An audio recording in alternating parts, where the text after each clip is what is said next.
When one thinks of Budapest, plenty of things may come to mind. The Statue of Liberty, the Parliament, the Danube embankment, the neoclassical facades of tenement blocks. Afternoon coffee, meeting friends in the evening, and waking up early in the morning. Sports and culture, community experiences, and nature.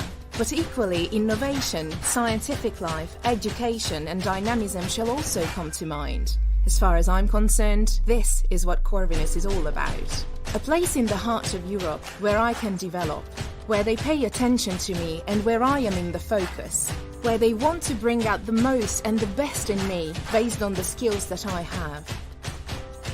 Where I can grow freely and I can also build international contacts. Because the real opportunity is to look ahead together, be inspired, gain impulses and help each other grow. Students, teachers and researchers alike. We learn to fight, to enjoy the successes and accept temporary setbacks and to restart things several times over if necessary. The questions in all our heads are similar. Where is my place in the world? How can I best exploit my skills? What should I do with my talent? If we can give genuine answers to these questions during university, then we can establish an entire lifetime on them. We are building on these foundations. Find your place in the world. Bring out the best in yourself. Exploit your talent, because greatness is in you. Corvinus.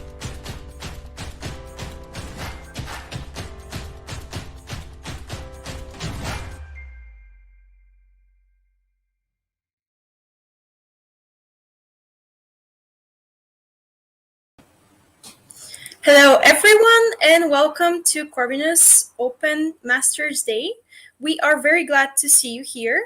My name is Ina, I will be the moderator and I'll be guiding you through this open day.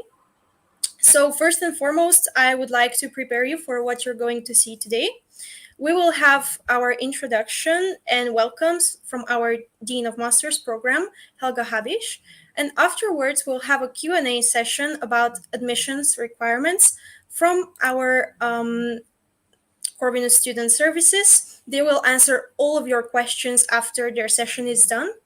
Afterwards, the beginning of the presentations from our program directors will start. This is generally our agenda for today, but there are several things to keep in mind. So do not hesitate to ask your questions. We are here to answer all of your questions. However, if we do not manage to do that, we will do it afterwards, so you can see any of the answers. Also, the event will continue tomorrow.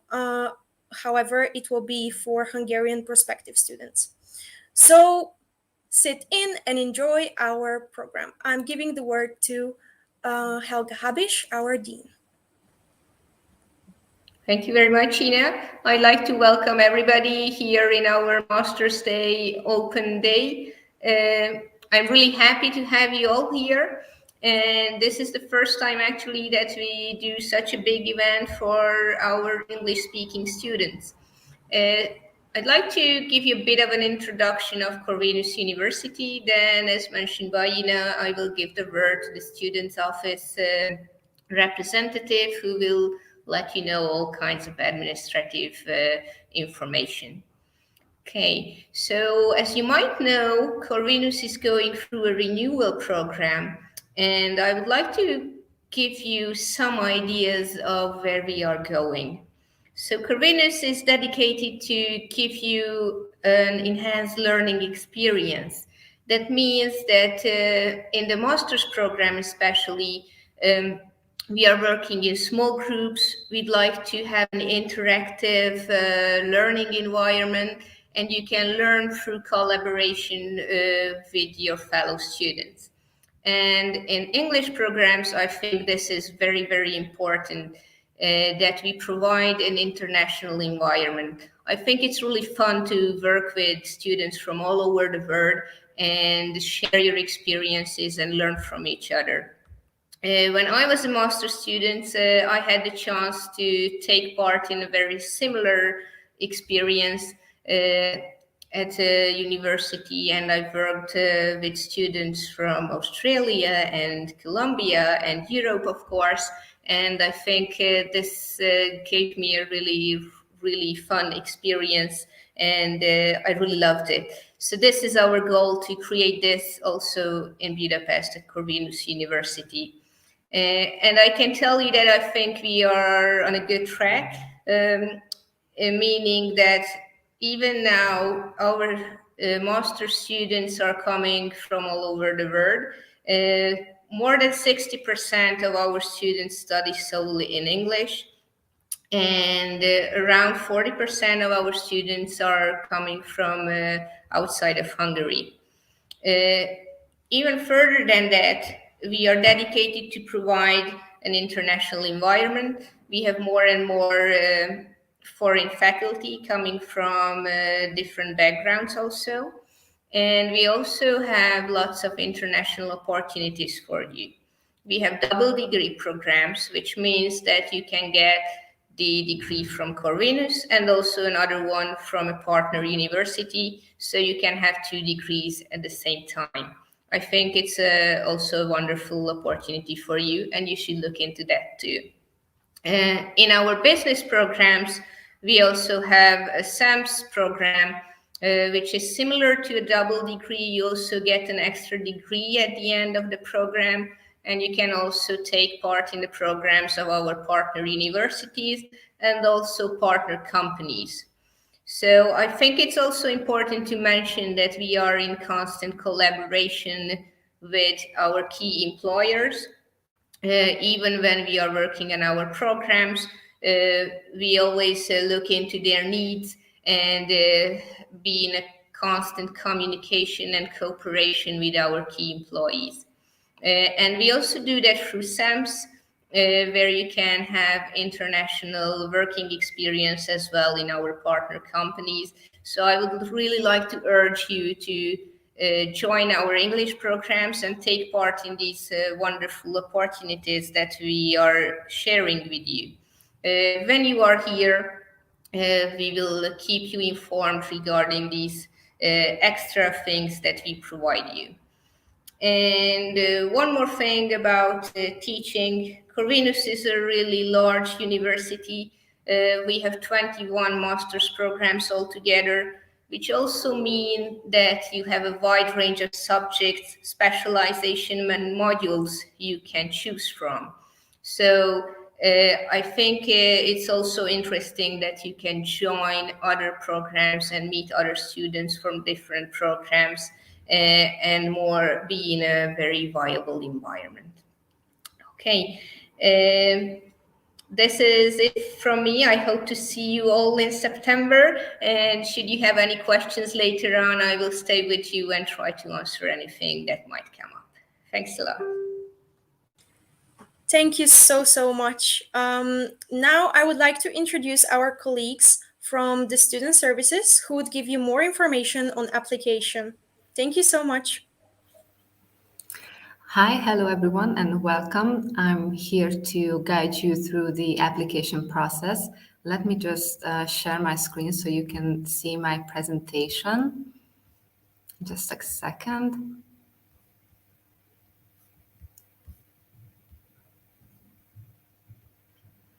So I hope that you now see my presentation. So again, welcome. I'm here to talk about the general admission procedure of 2022. And here I have to point out that I will talk about information that only apply to Hungarian citizenship holders. So everyone who applies through felvi.hu.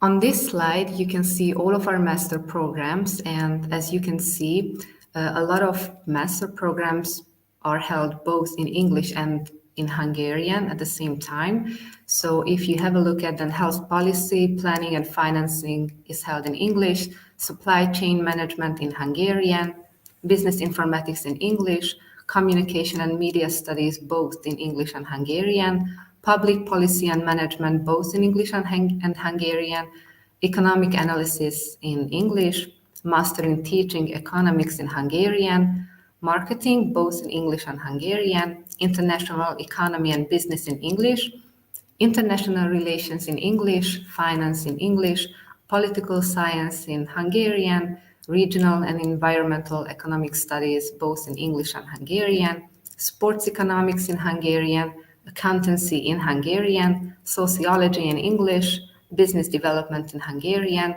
management and leadership, both in English and Hungarian. So we have to state that admission to the master program requires at least an intermediate level language exam. The university, with the exception of the master program in management and leadership in English, accepts the following language exams, as you can see in the table. In the first column, you see the CEFR headline, which refers to the Common European Framework of Reference for Languages. And if the applicant's language exam or equivalent certificate is non-existent, they will not be admitted to the master program. So it's a must to have a language exam. In the case the applicant's native language is English, they must upload a declaration at the same time as the application to the university's website. In the case of the master program in management and leadership in English, the university accepts the following language exams. So as you can see, there is an advanced level complex language exam that is required in the case of this master program. However, language proficiency may be certified by a postgraduate degree taught entirely in English at an accredited or SAMS member university. Excuse me, Dorina, can I just ask you to try and to share your presentation again? Because unfortunately, we cannot see it. It has not been viewed. Thank you so much. Thank you. Okay, I tried to share it again.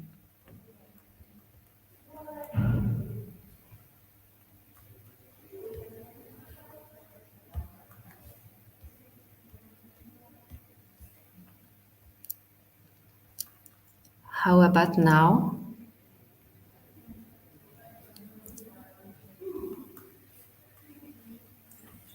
Yes, absolutely. Thank you so much. Okay, I'm glad. Thank you for pointing it out. So, yes, now I would like to talk about the methods of scoring in the admission procedure. So the own entrance examination, which can be both written or oral exam, may be replaced by any of the followings, which is 70 points maximum. An accredited degree with a B obtained at an accredited university or 500 points at the GM exam or 151 points at the GRE exam. Exemptions here are the master programs, Master in Teaching Economics and the Master of Business Administration. In this table, you can see the three methods, which we can call A, B, or C methods of scoring. And you see that in the case of the A method, the calculation of the points happens on the basis of an entrance exam. In the case of the B method, it happens based on a accredited diploma. And in the case of the C method, it happens on the basis of an international test, which you can see listed here.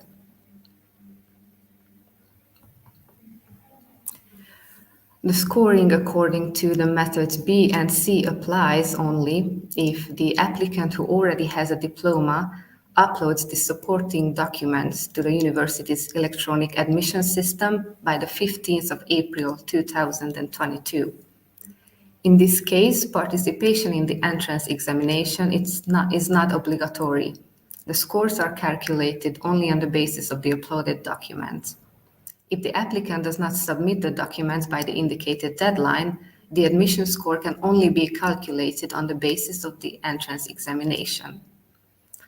For those who will not have a diploma by the 15th of April 2022, it is possible to upload the diploma certificate to the university electronic admission system by the 7th July 2022 at the latest. In this case, applicants must take an entrance examination in such a way that after obtaining and completing the diploma, the points assigned to them based on their entrance examination can be credited and the points obtained in the entrance examination will be amended according to that. It's a fairly new thing to have a competency profile assessment in the case of master programs, which means that everyone who wants to apply to a master program has to participate in the competency profile assessment, which is a test where we measure logical and critical thinking and numerical reasoning and information processing. It's important to point out that this competency profile assessment is mandatory, even if your scores are calculated based on the method B or C. Failing to participate in the competency profile assessment will result in the disqualification from the application process. The competency profile assessment should be written once per training language. Another important thing is the credit acceptance procedure.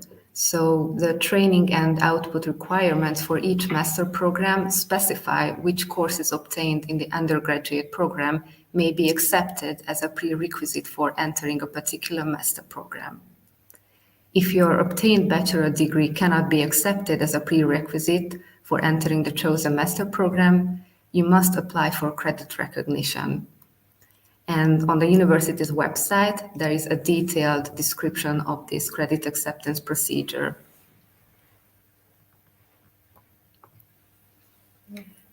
We also have to mention the dual training or programs that our university offers.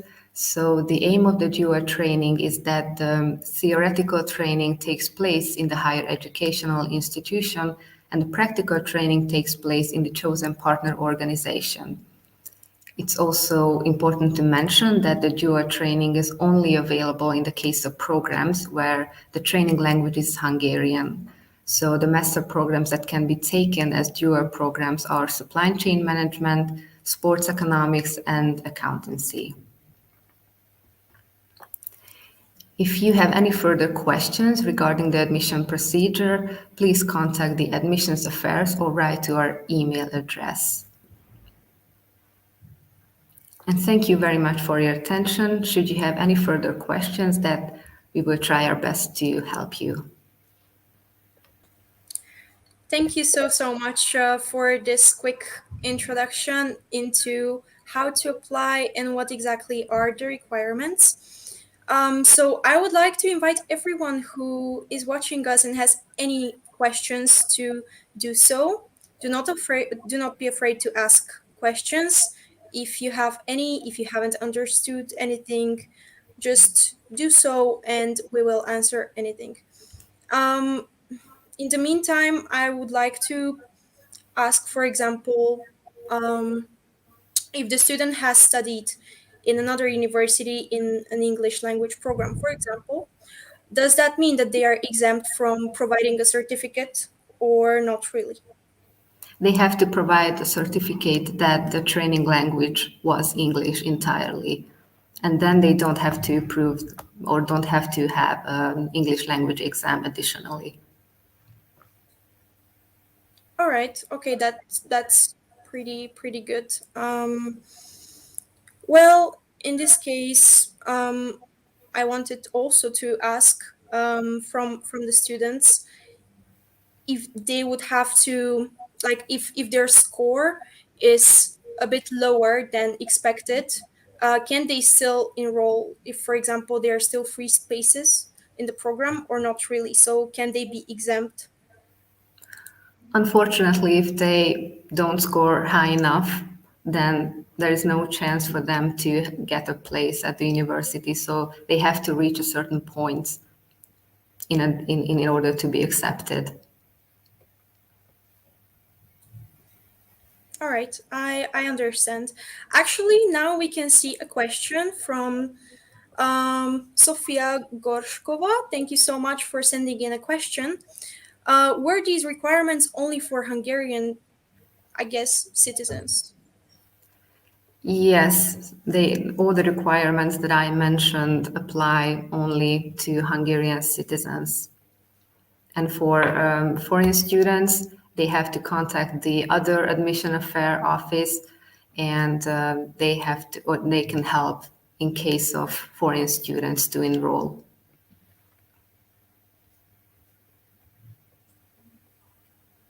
All right. I'd like to add some information to that question because I think it's rather important. So we might have some international students watching us. I hope so, that they do. So I would like to add that the requirements are very, very similar. So they have to go through the exact same application process. The admission tests and interviews are exactly the same and done by the same teachers at the university.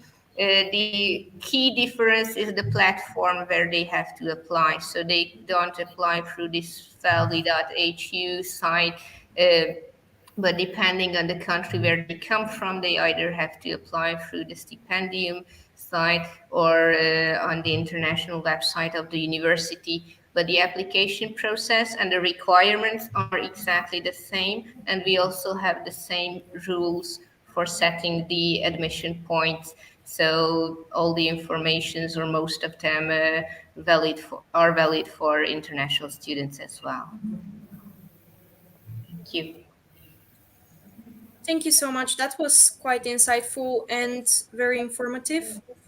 Um, I would like to invite any other questions if there are on the table.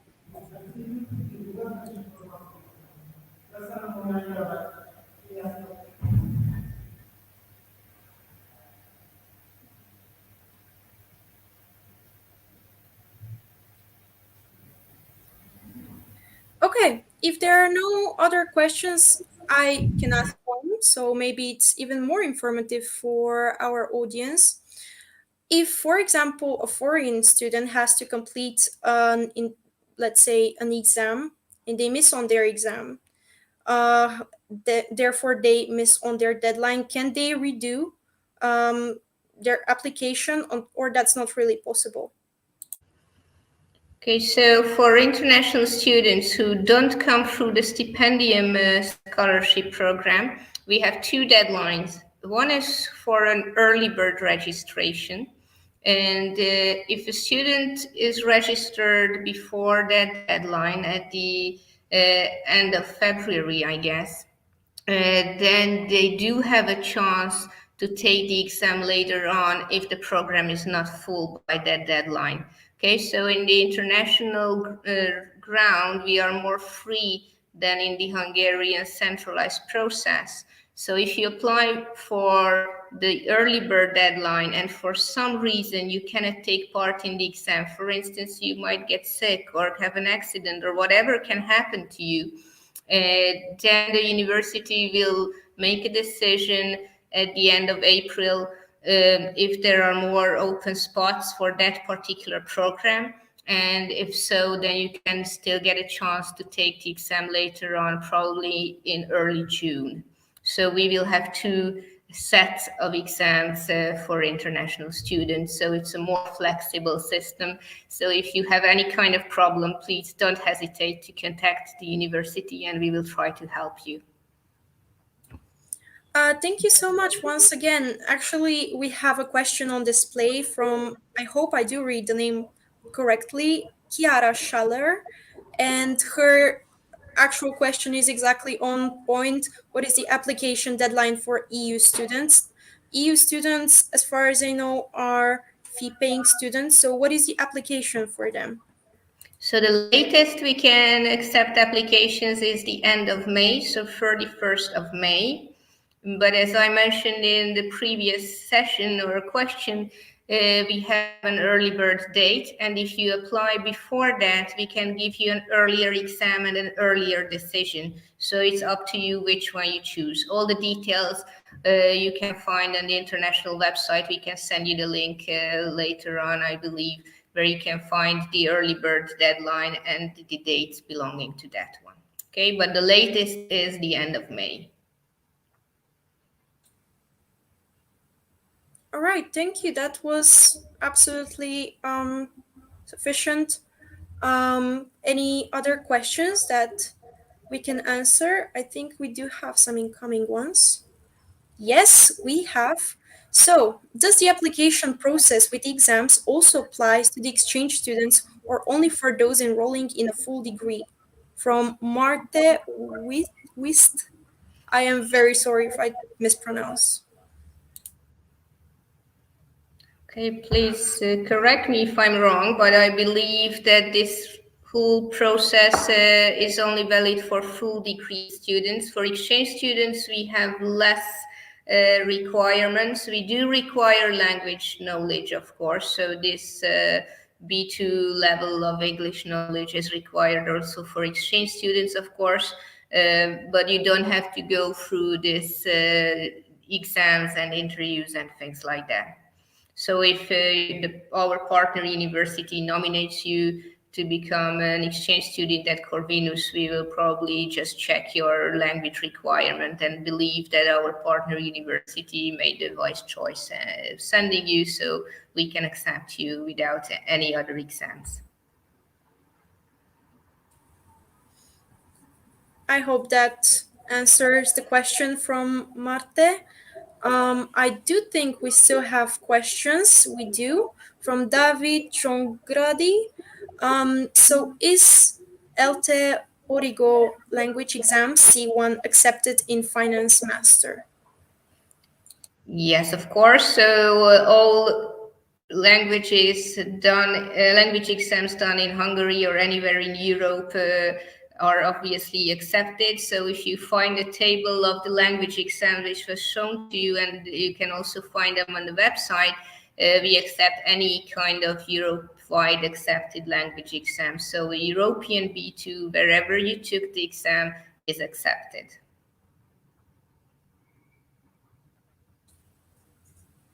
Thank you, David, for asking. We hope this answers your question. Anyone else? Please do not be shy. We will answer anything you'd like to know.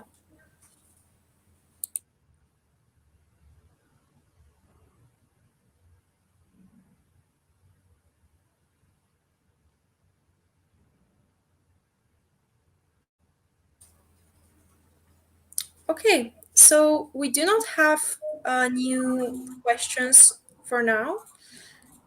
So please, oh, we do actually. Apologies. So from Tamara Todd, what is the date of the written and oral entrance exams? They are going to be at the end of or in the middle of May. So we expect to have the written and oral exams then. So I think you can also find some slots on Felby already, but obviously our students office will give you the exact date after the applications are done and arrived. So obviously we will do the written exams earlier and the oral ones are end of May or early June, yes. Thank you so much for your answers. I actually also have a question that can shed up some light.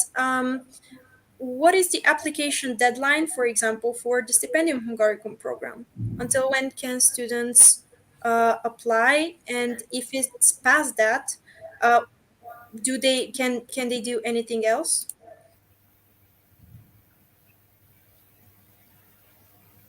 Unfortunately, I don't know what the deadline is for Stipendium Hungaricum students. Okay, so I think the deadline for stipendium is the end of January, so you have a good month to go. And if you miss that deadline, or if you're not eligible for that scholarship, then you can apply through our own website, which I also mentioned earlier, and become a self-funded student at Corvinus. And the deadline for that is the end of May. So to apply for a self-funded seat at the university, you have much more freedom. Thank you. Thank you so much. I would like to close the Q&A session right now so we can begin with our program presentations. And the first one will be of the program International Economy and Business. That will be presented by András Tétény, who is the program director. of that major. We will also see an assistant professor, Victoria Andrudikovac, and we will also hear out a student. So I would like to give the floor to them right now, if that is possible.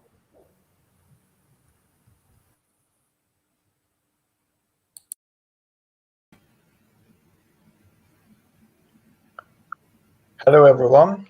Welcome. Hello. Hello. So first of all, I would like to welcome everyone to this opportunity to hear a bit about our program. Let me introduce ourselves. My colleague is Victoria Andrudikovac, and my name is András Tétényi, and we take turns in running this Masters in International Economy and Business program. We do not have too much time, so we should try and be brief.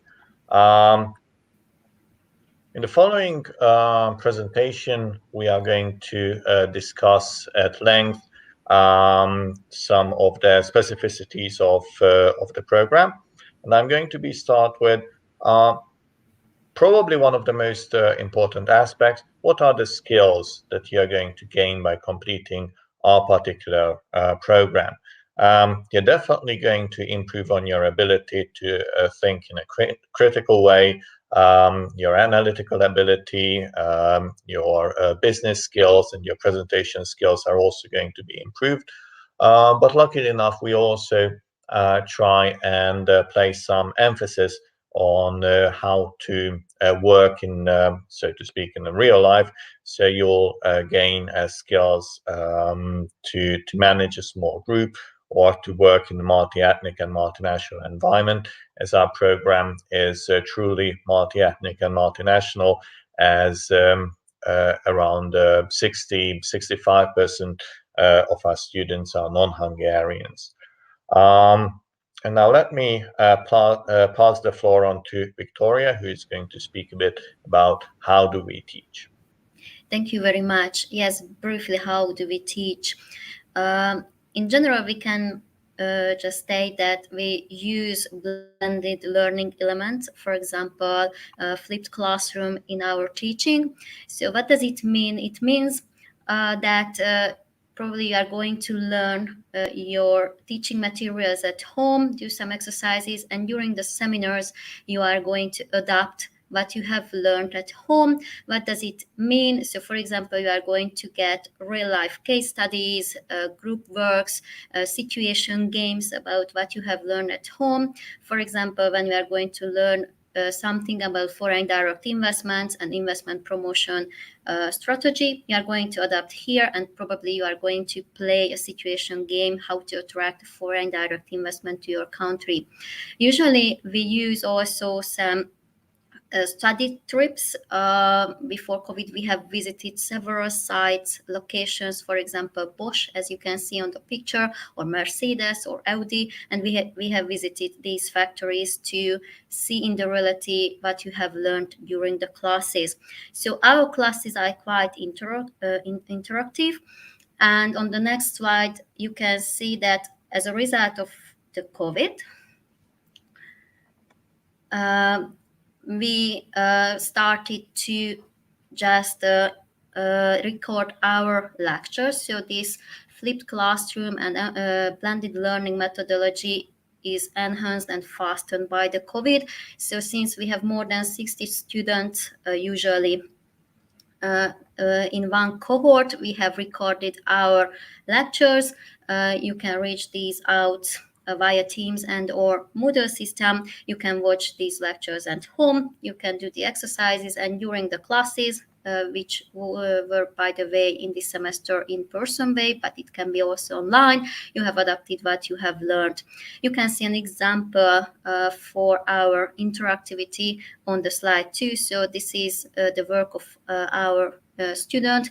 So it was an exercise to adapt what they have learned about Chinese multinationals in a form of a comic, for example. Thank you very much. So a bit about, thank you, Victoria, a bit about the structure and what do we teach. So currently this is a 2-year program and you have to achieve 120 credits, and we recommend that you complete 60 plus 60 credits each and every semester. Depending on your background, you may have to complete, so to speak, also so-called catch-up courses.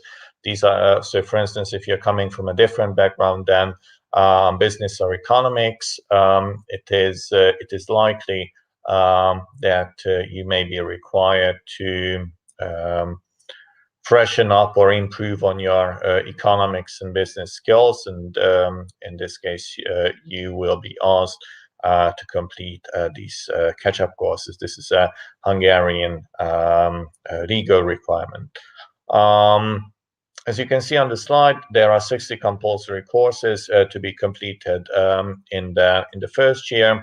After the first year, you can make a decision about specializations, and depending obviously on your interest. And you also will be asked to complete a thesis work for 15 credits.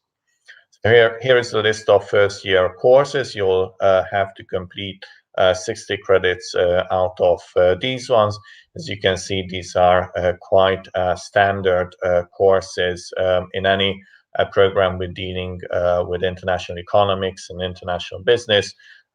So we are looking, for instance, at issues in relation to transnational corporations, capital flows, factor flows. We are also looking at international organizations, regional economics. So basically, we are trying to provide you with a holistic overview and impart on you a critical way of thinking during the first year courses. After which, you are going to have the opportunity to specialize.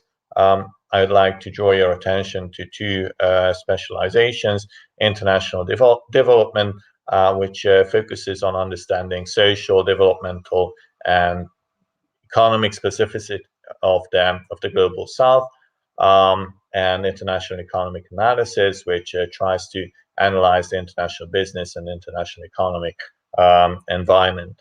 Both specializations are very popular with our students and have been successfully running in recent years.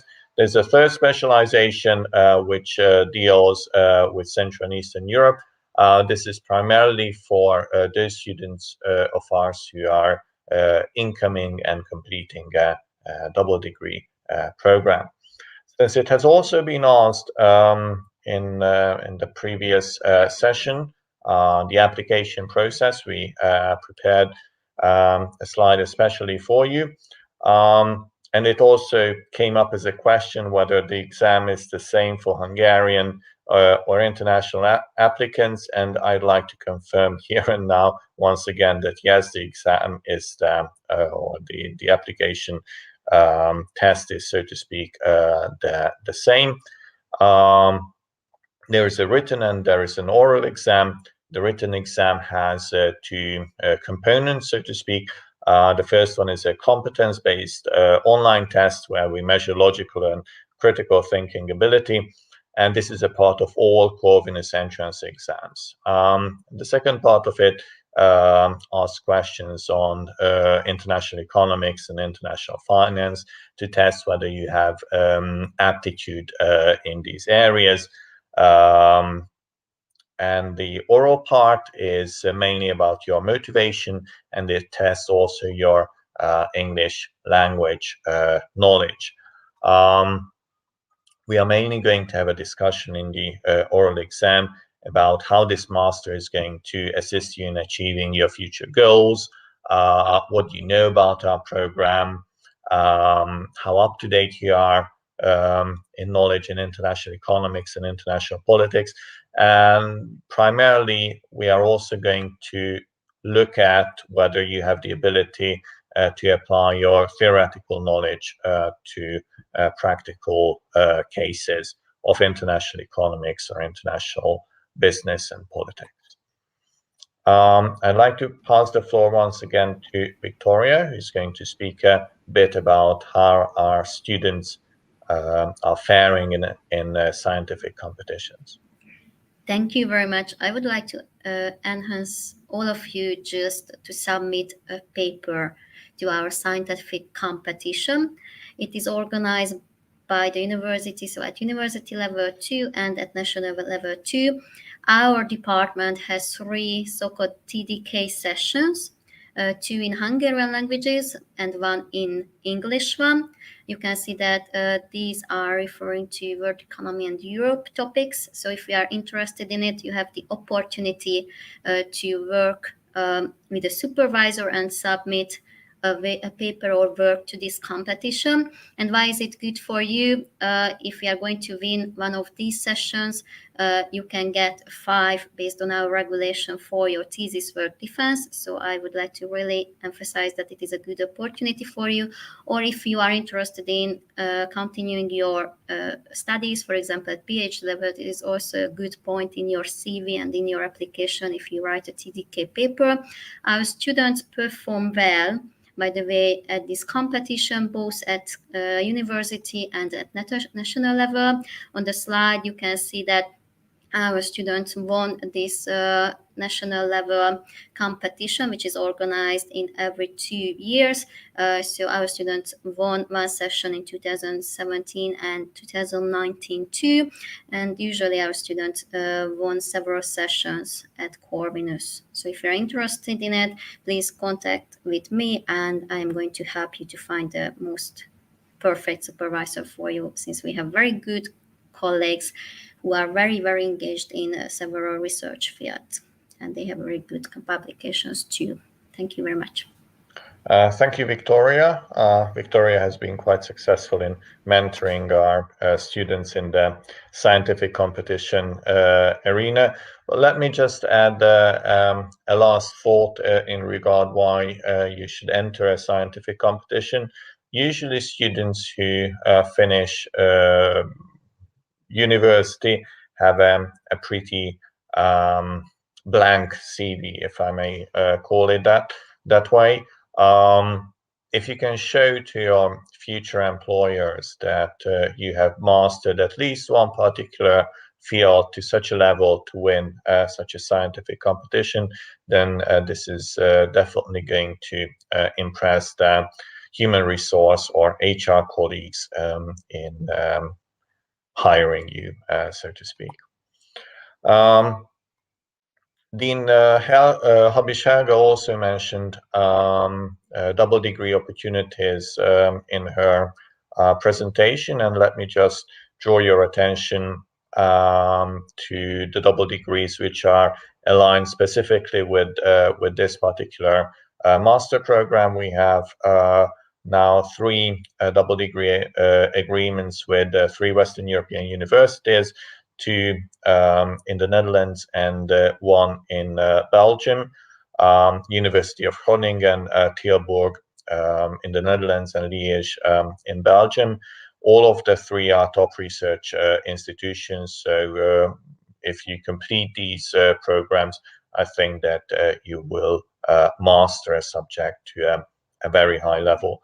We used to have cooperation agreements with Australian universities as well, but unfortunately, due to COVID, Australia has been in a lockdown situation for the better part of 2 years. Hopefully, after COVID, we are going to have these up and running as well.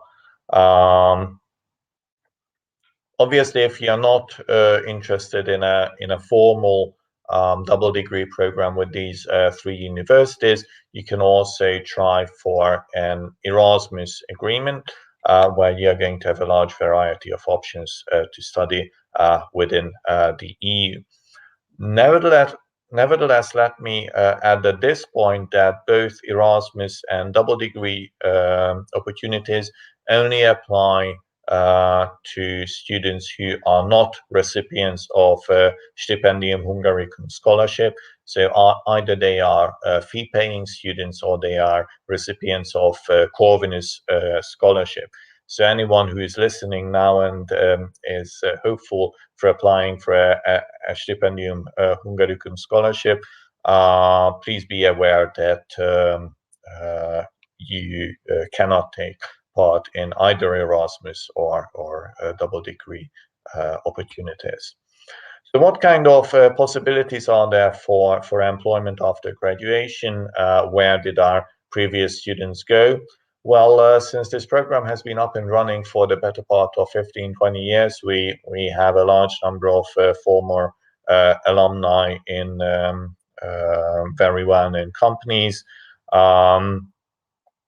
It is quite usual that they go to the business sector. So we have students in all four big four consultancies of KPMG, Ernst & Young, Deloitte, and others. They also end up with major Hungarian companies such as MOL and OTP or Prezi. Some of them go on to work at international organizations. So this is some places we have had former students go to. But let me add that this is, a difficult path, and some will just simply go on to do their PhD studies. For some reason, Australian universities have been really quite popular with our former students. So with that said, I'm going to wrap up. My colleagues have been reminding me to mind the time. So thank you for your attention. And should you have any additional questions, then please do not hesitate to ask us. And now I'm going to stop sharing my screen.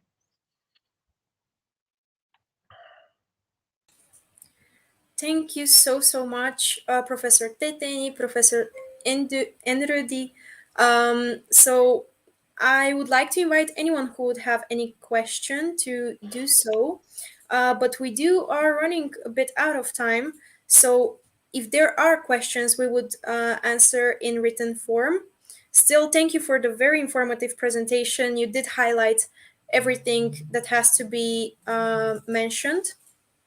So right now, I think I would like to, sorry, would you like to mention anything else? Thank you very much for the opportunity, and we are waiting for the questions. Thank you. Thank you so much. All right, then I think we can step forward and we can invite Professor Peter Moritz, who is the program director for our management and leadership program. Yes, thank you, Ina. Are you hear me? Thank you. Do you hear me? Yes, absolutely. Okay, so thank you very much. Good afternoon, everybody. My name is Peter Moritz, and I'm associate professor at the Institute of Management and the program director of the Master in Management and Leadership. We abbreviated as MIML, Master in Management and Leadership. I have a few slides. I hope that you will be able to see it soon. Yes, thank you. So the Master in Management and Leadership program will be launched both in English and in Hungarian starting in September 2022, so 2022.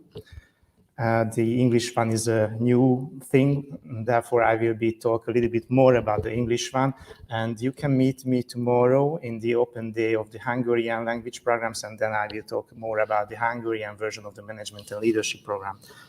But now, because we have a tough time limit, I jump into the content of the program, but instead of showing some welcome message, I would like to share some breaking news with you first.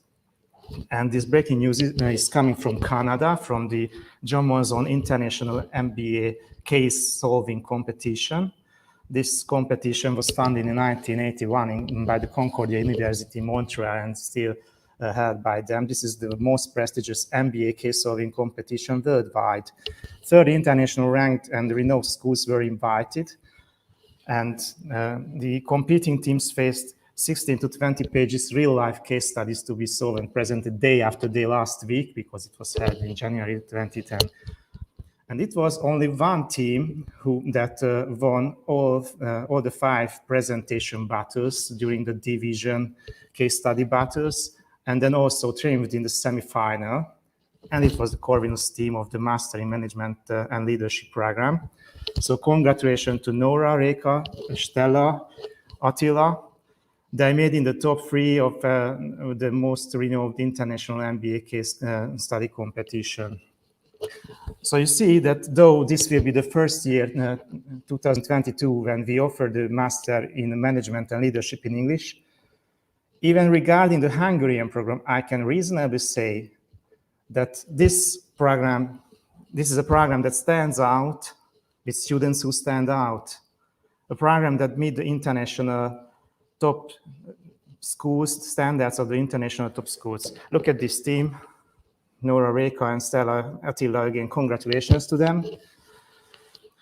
Master in Management and Leadership in English is especially designed for students like they, for those who are really talented and looking for excellence, but they also have the desire to achieve and who are prepared for hard work.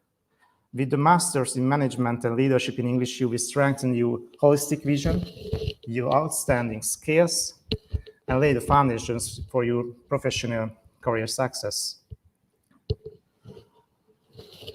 But it's not only the English language program. So we have a quite impressive track record of our Mass Management and Leadership program in Hungary as well. It has a 30-year history. That means that our alumni are key decision makers at the most influential companies in Hungary and the CE region by now. But we are also proud of our recent graduates, who are likely those talents who design and drive the 21st century transformation of organizations and ventures like the digital or agile transformation. This is because our broad and renowned faculty, our teachers have an extensive theoretical knowledge of theoretical knowledge and extraordinary practical experience. That means that they will bring in a lot of case studies, you see here, business projects and so on to the courses.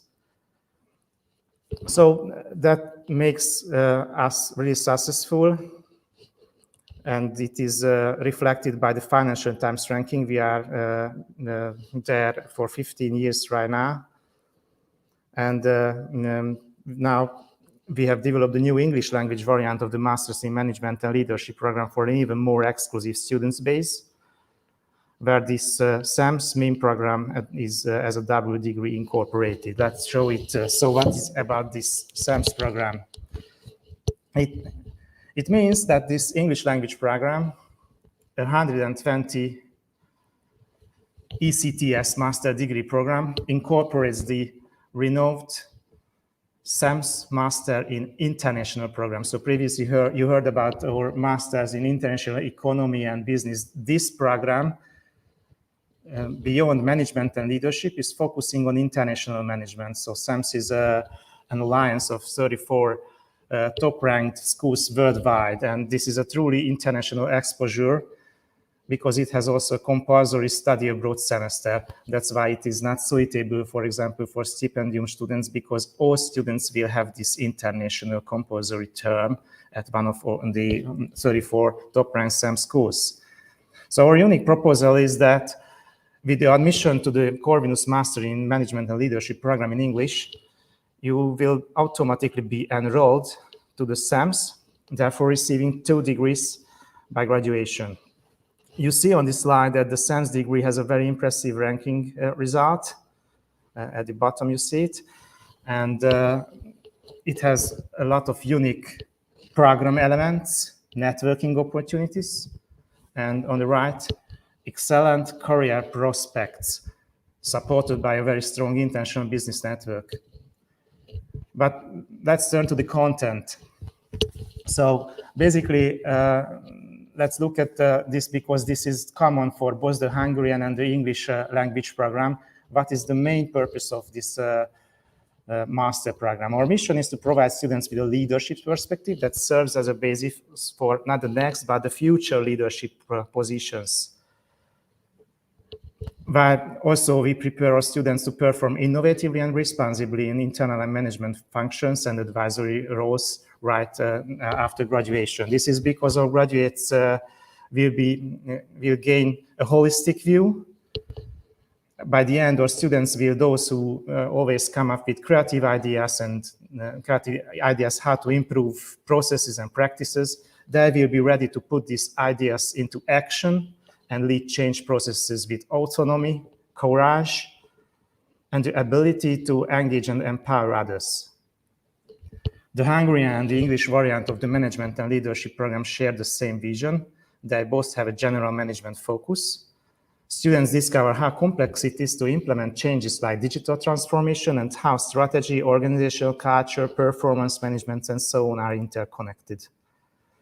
I won't go into the details of the program structure, but the bottom line is that the English Master in Management and Leadership program covers all the SAMS courses and credits. All SAMS courses and credits are part of the 120 ECTS program. It's really unique. So it acts like a module of the management and leadership. Of course, all courses are entirely in English, but also note that the special modules of the Hungarian version of the program are not available in the English version of the program. Yeah, here's a more detailed comparison of the two programs. Both are full-time 2-year programs. One is entirely in English, the other is entirely in Hungarian, but with options of some English language courses. The English program has an international management module, while the Hungarian one offers more smaller modules like OD, HR, controlling, strategy, and so on. In the English language program, there is a compulsory international term. This is the SAMS term. In the Hungarian, it's not compulsory, but many of our students do an international term by Erasmus or Deutschsprachiger Studiengang im Passau. The English language program has a little bit higher language acceptation because we require a minimum of C1 level exam, while the Hungarian is satisfied with the B2 as well. Both program has a written exam and an oral exam, but there are slight changes between the two of them. Both program offers Corvinus scholarship, but the self-funded fee is a little bit different regarding the two programs. Let's turn to the career position. Today, I only mentioned the career prospects of the Master in Management and Leadership in English with SAMS. And tomorrow I will talk about the Hungarian in more detail. So with this SAMS International Management major or module, our graduates will likely work as consultant at top international strategy and management consulting firms, or maybe as business developer, business analysts, or controlling specialists in leading multinational regional corporation. Sometimes there are junior managers, often in multicultural environment in the field of innovation, technology, project management, or process management. Typical sectors are mainly consulting, but popular sectors are IT, telecom, financial services, FMCG, healthcare, and energy as well. And turning to the admission exam, note that this is a management and leadership master, pre-experience master. So this is not an MBA program, so work experience is not required. The admission process starts with a written exam in business economics and the oral admission interview regarding the English language version. Systematically assess the skills required for the SAMS program. This interview cannot be replaced by other tests and cannot be replaced by the interview of the Hungarian version of program. This is a separate interview because of the SAMS Assessment Center. So be prepared that it will be highly selective, as the applicants need to meet the superior standard of the previous SAMS cohorts. We hope that the group of 20 to 25 real talents will study together in a truly exclusive program. So please be prepared for high expectations during this admission process of the management and leadership program in English. And the last slide I have before you questions. Also note that especially the English program is designed for talents with business or management bachelor degree. Credit acceptance procedure is required for everybody except those with business and management degree. Also, I want to underline that without basic business, finance and accounting, management and organization studies at all, or programs, even the Hungarian one, will not be suitable for you. So try to accomplish as many as you can from the courses shown at this slide: accounting, finance. These are already prerequisites for first week courses in September. So that's why it is really important that it's not only about showing up credits during this admission process. You will be succeed this credit acceptance only if we are convinced that you will be able to catch up with the others. Right, I hope that you are as excited about this new English language program as I am. Thank you very much for your attention, and I look forward to answering your questions and, of course, receiving your applications soon. I think we have 5 minutes or so. I try to assure to have some questions. Yes, thank you very, very much, Professor Moritz. Thank you for this very informative presentation, first and foremost. So far, we are not seeing any previewed questions or comments. However, I would like to ask something that a lot of students are wondering, since this is a master's program. How is the time dedication weekly going? So, for example, how many hours per week do students have to take to dedicate on the program to be studying sufficiently, for example, attending their lectures and seminars and so on? Well, it's a really demanding program. So we don't have experience with the English language program. We don't know how it will work out, but it's quite based on the Hungarian program that was renewed last year. And during the renewal, we were calculating these ECTS credits, and 1 credit is 30 hours, and every semester is 30 credits. So that means that during a semester, we believe that an average student will devote 900 hours to our program. It means in action, because most of the action is during the weeks, during the term, and not during the exam period.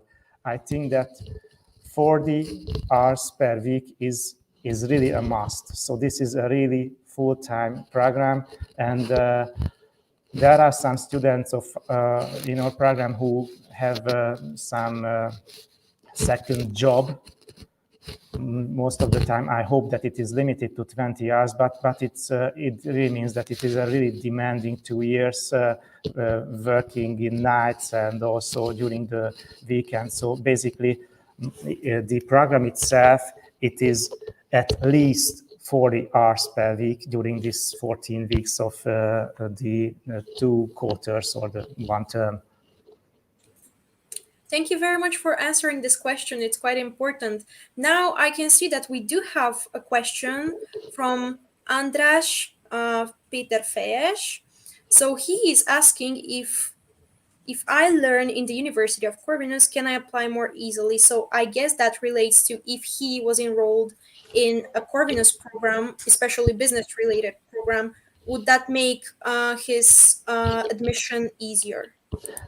Thank you very much for your question, András. I think that it is partly related also to the SAMS. Please note that the SAMS program, this 1 year, 66 credits international management program, can be done in 2 ways. This is only the 1 way I mentioned here.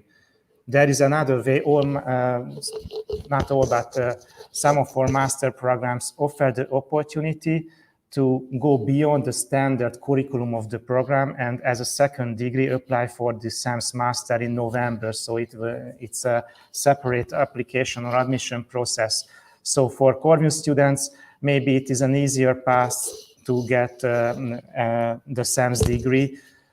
But if you are considering the Master in Management and Leadership either in Hungarian or in English, so the standard program, in case of the English, of course, it incorporates the full SAMS international management program as well. It means that there is no exception. So the same applies to Corvinus applicants that applies to all other applicants.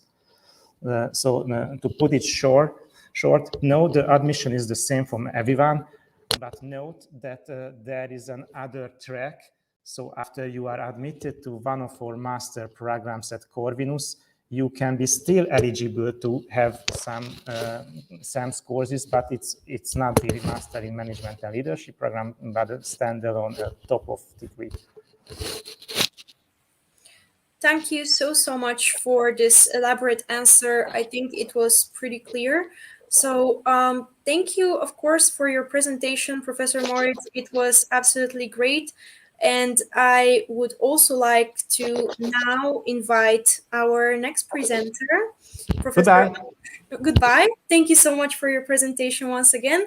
I would like to invite Professor Almos Telej, who will present our economic analysis program. So I give the mic to the professor. Hi. Hello. Good to see you. Good to see you. Okay, can I start? Of course. The floor is yours. Good. So I'm sharing my screen.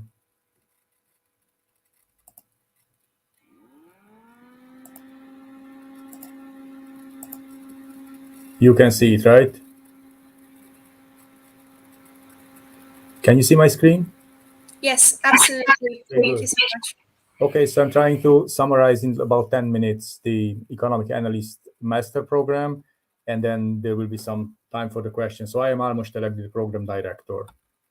So the aim of the program is to provide students with the understanding of economic processes and the ability to carry on empirical economic analysis. So basically what we want to teach students or help students to get an understanding of economics in general. And we want them to work a lot with data, which is very up to date now. And, basically every firm starts having a lot of data, through different processes and, lots of need for analysis of these data. So we believe this is already important, that will be very important, even more important in the future. So the skills we are trying to give, there are two types as usually. So there are professional skills and general skills. And the professional skills are typically of three types. So one is to understand economics. So what do we need? Basically, the question is, what do we need for economic analysis? And the first is to form some hypotheses about different processes and to understand them. So these are usually done with state-of-the-art theories. So we are trying to teach these theories or discuss these theories in the classes and help students understand them. Then, which is equally important, or maybe even more important, is to use data to answer relevant economic questions. So basically, you form your hypothesis about different policies, let's say, based on the theories you learned, but then you need to get data and prove whether this is true or not. And then, just to summarize all these skills, is to use the gain skills to do economic analysis of public and corporate policy. So there are many examples of this. So one would be minimum wage.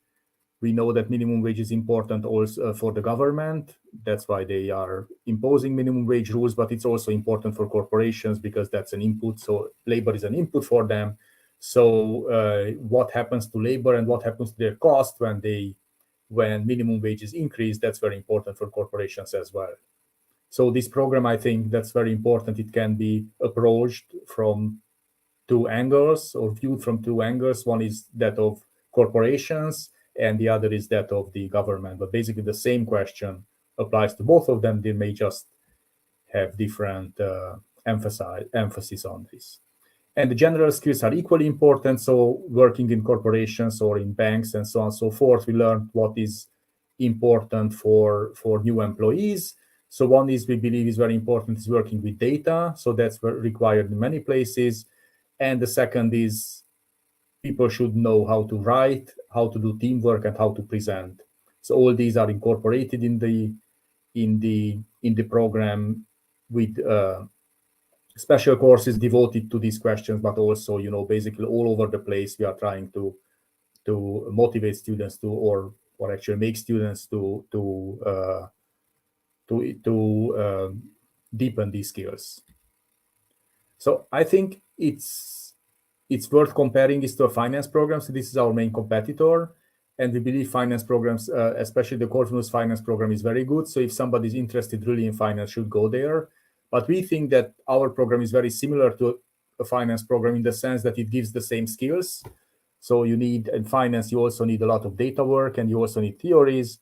What is different for us is we don't look only at financial markets, but look at a wide variety of markets, firms, policies, and so on and so forth. So I just gave an example of labor policy, but I could give many others, like competition policy and so on and so forth, which are important for the economy and for firms.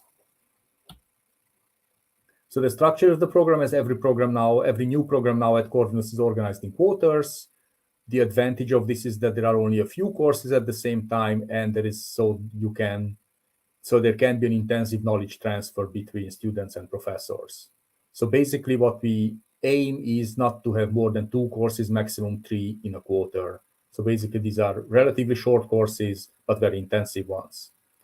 And we put a lot of emphasis on the work outside the classroom. So we provide homeworks, written assignment, presentations, and so on and so forth. This is partly important to make students involved. The second is that, through these they learn, for example, or they improve their general skills. So for example, through presentations or written assignments and so on and so forth. So we have 2 specializations. So students have to choose at the end of the second quarter. So basically the first half year is for general knowledge, and after that students go and specialize. One is a macroeconomic analyst and the other is a firm and market analyst, which is predominantly micro focused. So macroeconomic analyst would have up-to-date macroeconomic and macro-financial knowledge. So what my colleagues do there is they teach modern views of macroeconomics and their critiques. And the aim of this specialization is to analyze economic situations and decision-making and help decision-making in macro policy. So a typical working place for a person who finished this specialization would be, for example, a national bank, or big firms are also interested in macro. So a big bank would be interested in macro policy. And the second specialization is a firm and market analyst. So this is predominantly a micro perspective. So what we want to do here is to understand the internal processes of firms and market interactions between corporations, and also describe these processes theoretically and analyze them with big data. And the aim is to foster corporate and economic policy making with high quality analysis. So what happens in the first year? So this is the course structure for the first year. So there is a pre-session mathematics and statistics. So maybe I should say I don't have a special slide devoted for that, but basically we are looking for anybody who is interested in this. So if they didn't finish our own bachelor, that's fine. An ideal candidate for us would be who is interested in these economic processes and data analysis and has some mathematical knowledge. So if a person doesn't have very deep understanding of markets or firms or macroeconomics, that's fine, we teach that. So all you need is interest. That's I think very important, obviously, and then some mathematical skills. That's very important. So to put everybody at the same level, or try to put everybody at the same level, we do pre-session mathematics and statistics. So that's a 2 weeks period at the beginning of the first quarter. And then we have compulsory courses. So this would be data analysis, econometrics, microeconomics, macroeconomics mostly. Then, as I said, students specialize, and in quarters 3 and 4, there are the compulsory specialization courses, and you can see the list there. So basically for the micro part, so market and firm analyst, you would have causal econometrics, IO, regulation, internal processes of the firms, and some other courses. And for macroeconomics, there would be time series analysis, dynamic macro, numeric macroeconomics, banking, and finance. And which is important, we know that students are not always sure what they want to do. So basically what we how we try to help them is that if you have to take a specialization, but you can take the other course, the other specializations courses as elective. So if you are interested very much in econometrics, let's say, you can take causal econometrics. You have to take causal econometrics, but you can also enroll into time series analysis and take it on your elective courses list. So what I want to say here, you don't have to. So students don't have to decide very much at very beginning, because they can. There is a lot of you can basically visit all the courses you want.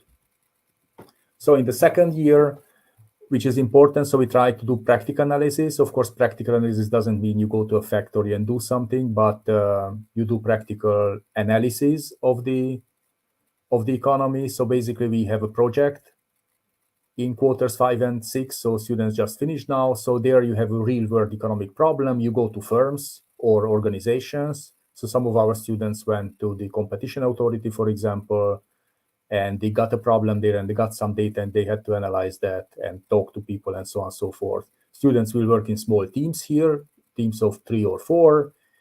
And at the end, they have to come up with a full-fledged economic analysis of the given problem.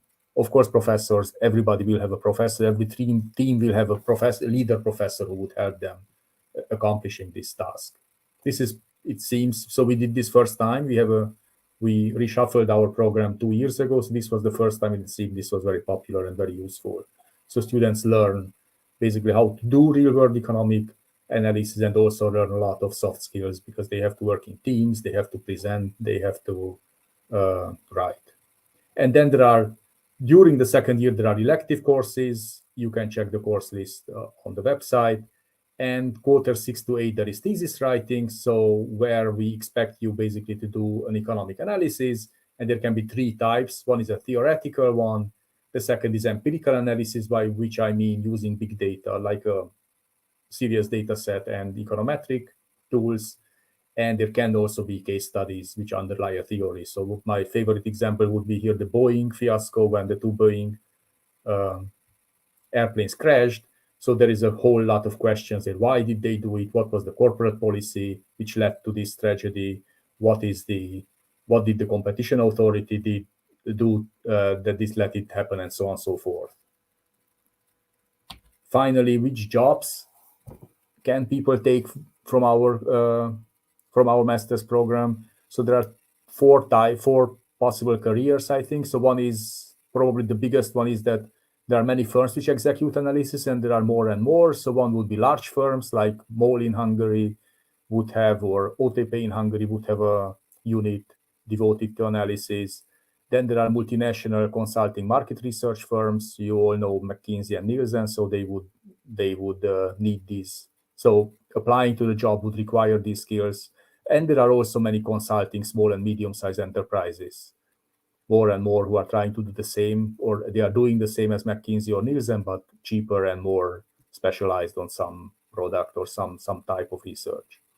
Then there are also government organizations. So here the clear examples would be a national bank or competition authority, but international organizations also need this kind of skills. So European Commission has lots of units where there is where analysis is required. The OECD would be another example. And our program also lets students to do, so we do standard economics and econometrics, so PhD studies either in Hungary or outside or internationally would be a choice. And thank you very much for your attention. I hope there is some time for questions. Thank you so much, Professor Telej. First and foremost, your presentation was brilliant. I cannot see right now any comments displayed. However, I will go and ask one on the behalf of the audience. So I would like to ask if you would recommend any exchange program to the students. So is it plausible for them to go on exchange, or should they rather not do that? Would it be too time consuming? We have an exchange program in Groningen where they can go. So the best students can go to Groningen, and we are working on other ones, but this is already done. And, last year students went there. So yes. I see. And how many students do you accept annually into the program? So how many students can secure a place in our program? So it would be like 30, 40, let's say. That would be an ideal class size. I see. Do you have any idea on the acceptance rate? So how much chance do applicants have of being accepted to your program? So far there were two types of students. So one was international students. So there the acceptance rate is pretty low. From Corvinus, they usually get admitted. I mean, there is a self-selection, I think. So if somebody doesn't know mathematics, wouldn't come to our program. Yeah, I completely understand. So I actually see a question displayed from Patrick Nadai-Tober, and he is asking what changed in the course of the program after M and B quitted Corvinus in last May. Right. Thank you for the question. This is important. I should have mentioned it by myself. So basically, as I said, we have two specializations, micro and macro. So in the micro, basically nothing changed. It's exactly the same as it was before. For the macro courses, we had to change professors, of course. The structure of the course remained the same. And, basically the coursework remained the same, except that some professors fall out. And unfortunately, the MNB did this at the very last moment of the last year.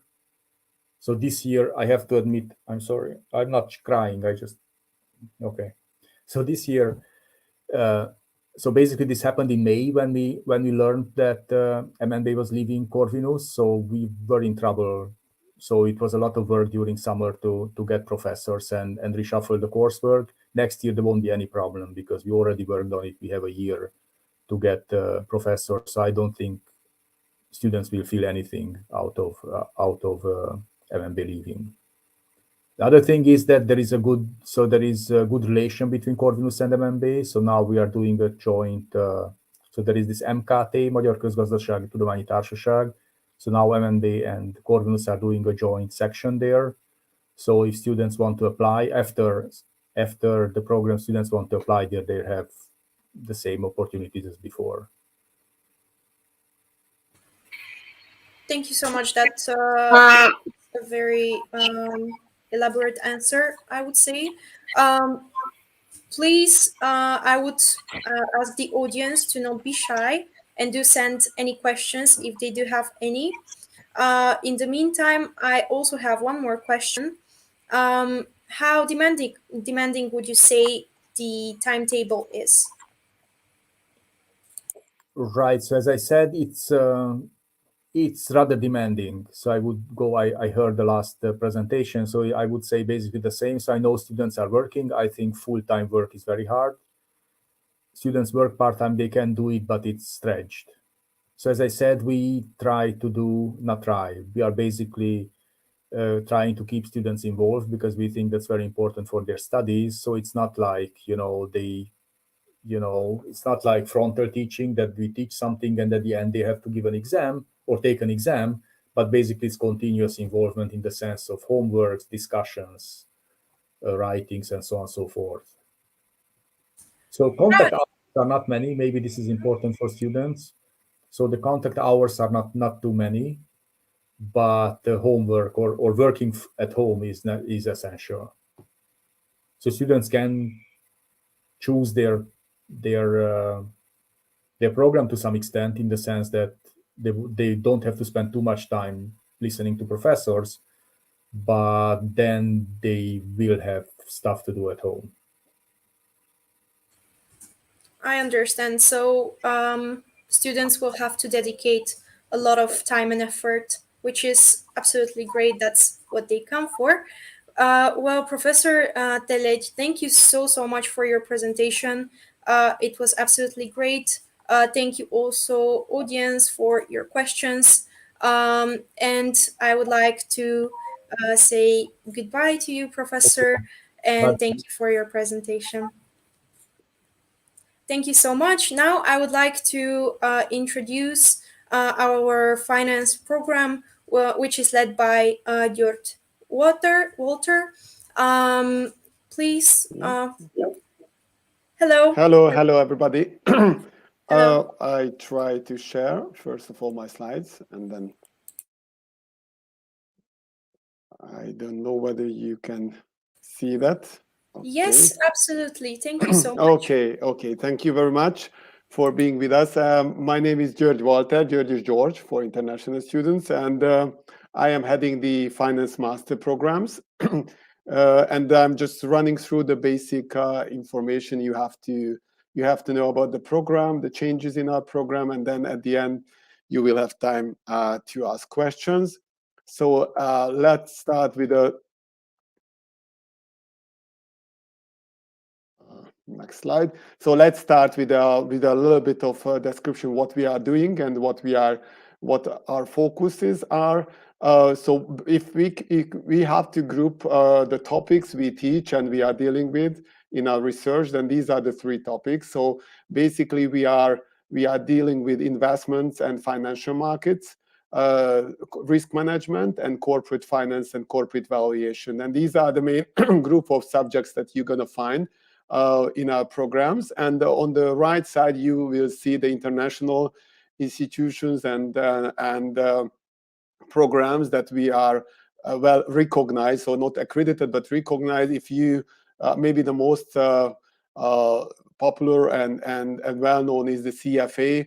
The FS is the European type of similar Chartered Financial Analyst program, and the Premier is the Risk Management Association's recognition, and we are member of them, and our program is recognized by these associations, and there is a fourth one in risk management which is underway. So by the time you start your program, it's gonna be, I'm quite sure that we're gonna get it. And these means that, I mean, the recognition of these associations mean that our program is covering the main topics, what you have to know to get these kind of exams and finally get, let's say, a chartered financial analyst degree at the end. It doesn't mean that if you finish our program, you automatically get it, but there are several cooperation among these institution associations and our colleagues.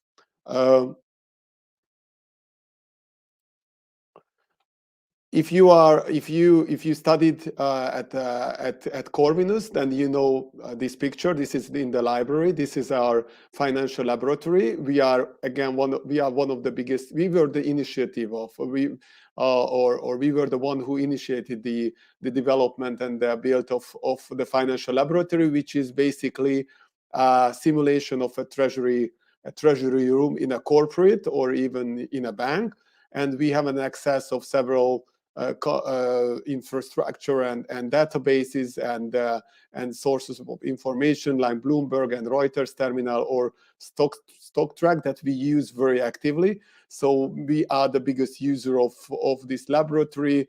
Of course, the COVID time made it a little bit more difficult, but even we have a remote access to the library, and we use it quite a lot.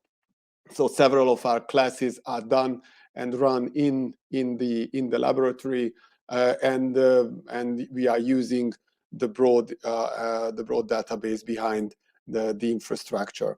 The other one, which I have to mention, is of course there are different competition and group works and case studies as all other programs, but we are again one of the biggest computer class and computer room consumers at the university, because after our initiatives there are not one but at least 2 or 3 different computer rooms were developed at the main building and in the show house building, just because we need computers. Of course, laptop is also often used, but there are well equipped computer labs that we use because it's normally absolutely essential for the program that we are doing. There are several corporate contacts. You see some of the biggest one, but there are so many that I cannot mention all of them. Many of our corporate contacts are coming to our classes. Sometimes the whole program, some elective programs are run together in cooperation with banks, international company, multinationals as well. But you will see just one of the most well-known and famous corporates, and these are the corporates where many of our students after graduation are going to. Of course, you might not interested in our research activity. I mention it because we are not just doing research, but these research and the conclusion and the results of these research flow and gradually get into our program. So what we are doing as a research, first, it appears later on in our case studies, in our problem sets. Secondly, we have a very wide international network in research with cooperation with other other universities in the US or in the CEU region, and one of the AFL-ML, which is a liquidity conference, briefly. So the liquidity conference is what we are, as an international conference, what we are organizing. We have been organizing for years, very successfully. Even in COVID times, we could organize a successful conference. So that this is what we are very proud of. And it's important, just beside teaching, we are very active in research as well. Okay, now what we are surely curious about is our program. Of course, the reconstruction of our program is now going on. So there is a development, a committee for improving the current program. As you know, from September, there is only an English-speaking program. They're going to be an English-speaking one running. And what we are doing, we are merging all our best experiences of the current programs and all the improvement that we were learning from our corporate contacts, from other programs at other universities, asking the alumni, asking the students. So it's running and it's coming very soon. In September, you're going to face the new program. I'm absolutely sure. But of course, I don't want to just let you without any important and useful information. So I'm just showing you the basic elements of the program, because we have a clear picture what we are trying to achieve. So what you can expect is quite similar what is running now, but at least in structure. So they're going to be a core methodological and courses. At the beginning, they're going to be catch-up courses for those who are not as good at mathematics, statistics, programming as we expect. So in the first quarter, if you didn't study enough, or you feel weak, or it shows that you have not the necessary background, you can take up, or you have to take up, these catch-up courses. And after that, the financial mathematics, programming, and all the methodological courses are running, which is part of our current program as well. So the level of the program was never below, but we try to start it at the same level, and showing new things and not what you might studied at a bachelor program at our university or outside our universities. So this is the core program part.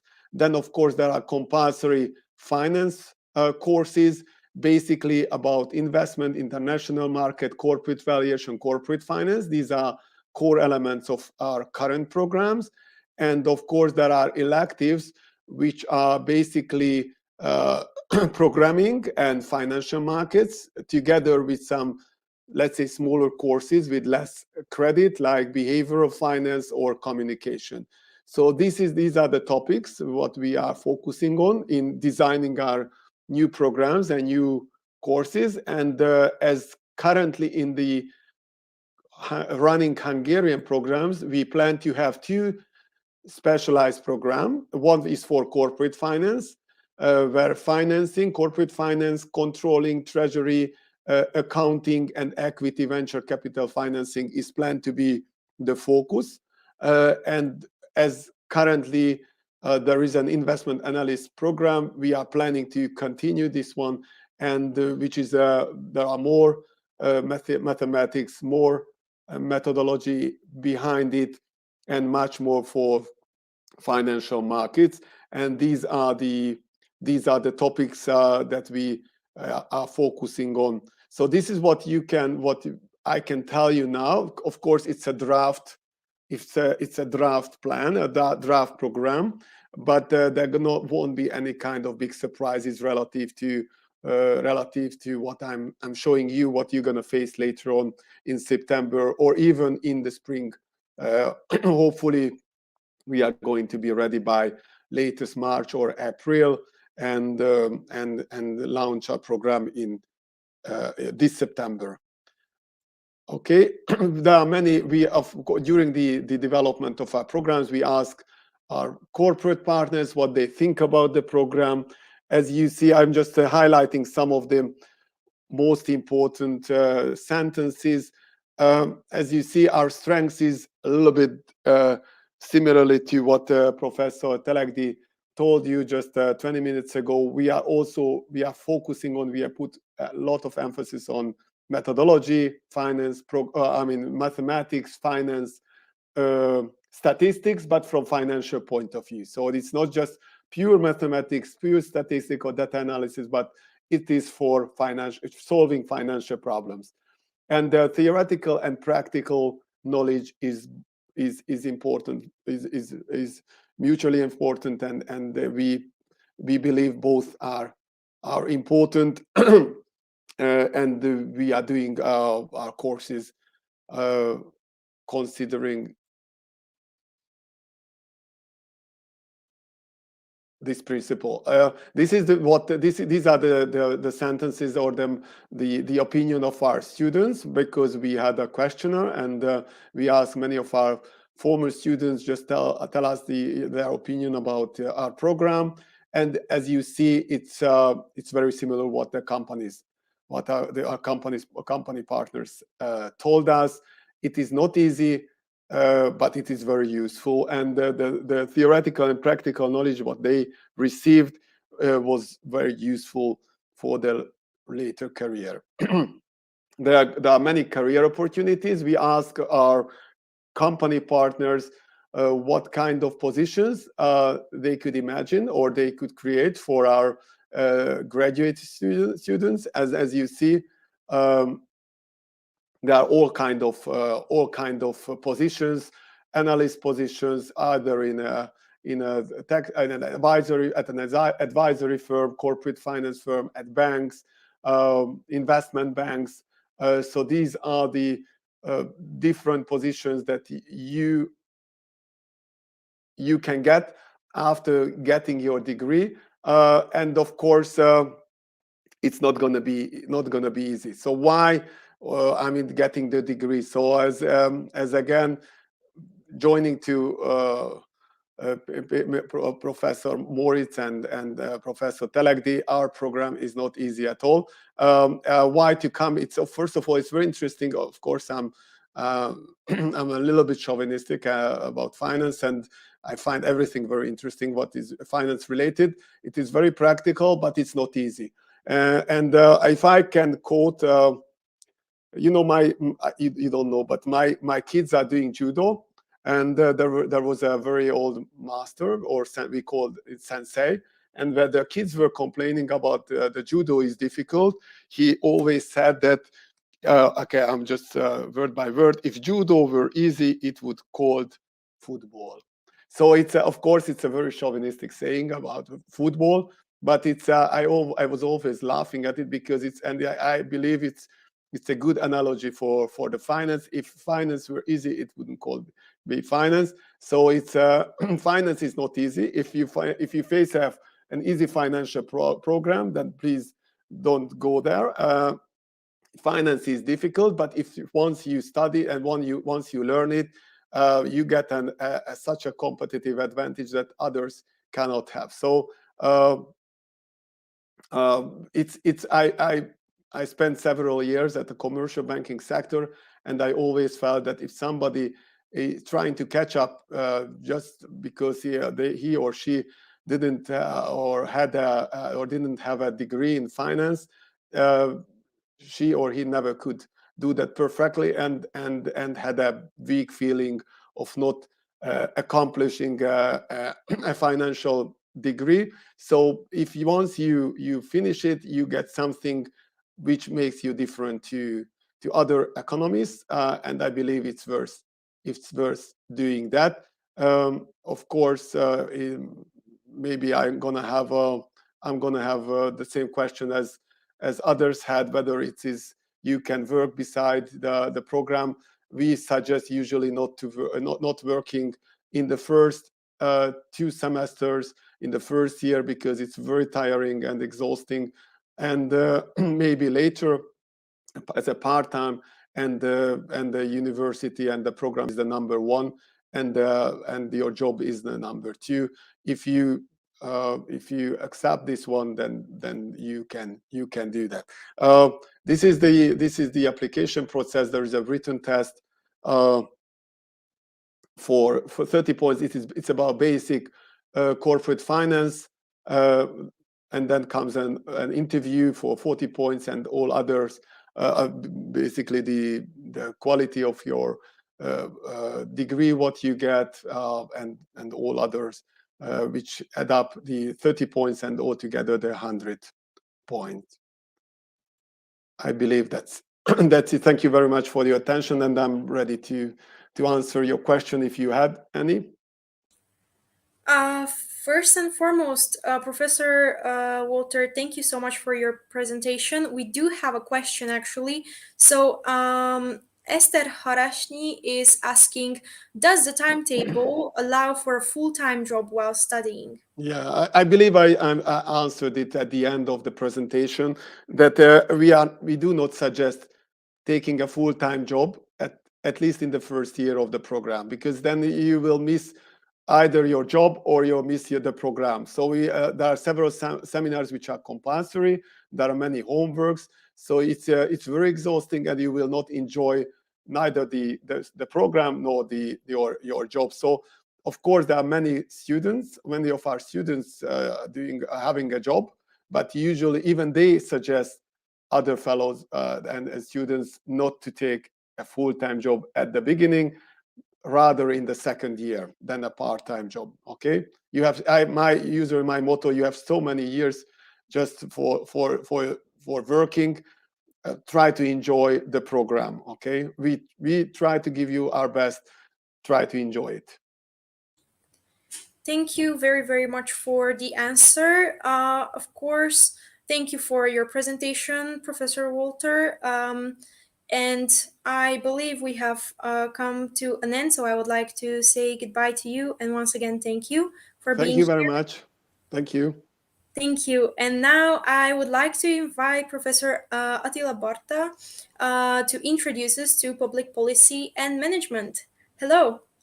Hello, nice to see you. I hope that you can hear me. Yes. It works yes. well. Okay, thank you very much. Thank you. Okay, so now let us make a short presentation about public policy and management. I have also some colleagues with me, Gabor Molnár, the program coordinator, and also 2 students. Nice to see you, Gabor. Mendoza Ruiz Milton from Colombia, and we also have yes, hello Milton, nice to see you. And we also have Radnai Kristóf from the Hungarian program. So we have a quite big team to share with you our main ideas. Okay, let us speak about the public policy and management, and I try to share my slides from here, and I hope that it will work easily. Okay, so this is the window, and this is the window of this public policy and management. Is it visible, this public policy and management sharing. Could you see this? Yes, absolutely. Yes, thank you very much. Okay, so you can see that our team is truly intercultural. We have students with the Stipendium Hungaricum program. We also have students recently, more and more Hungarian students.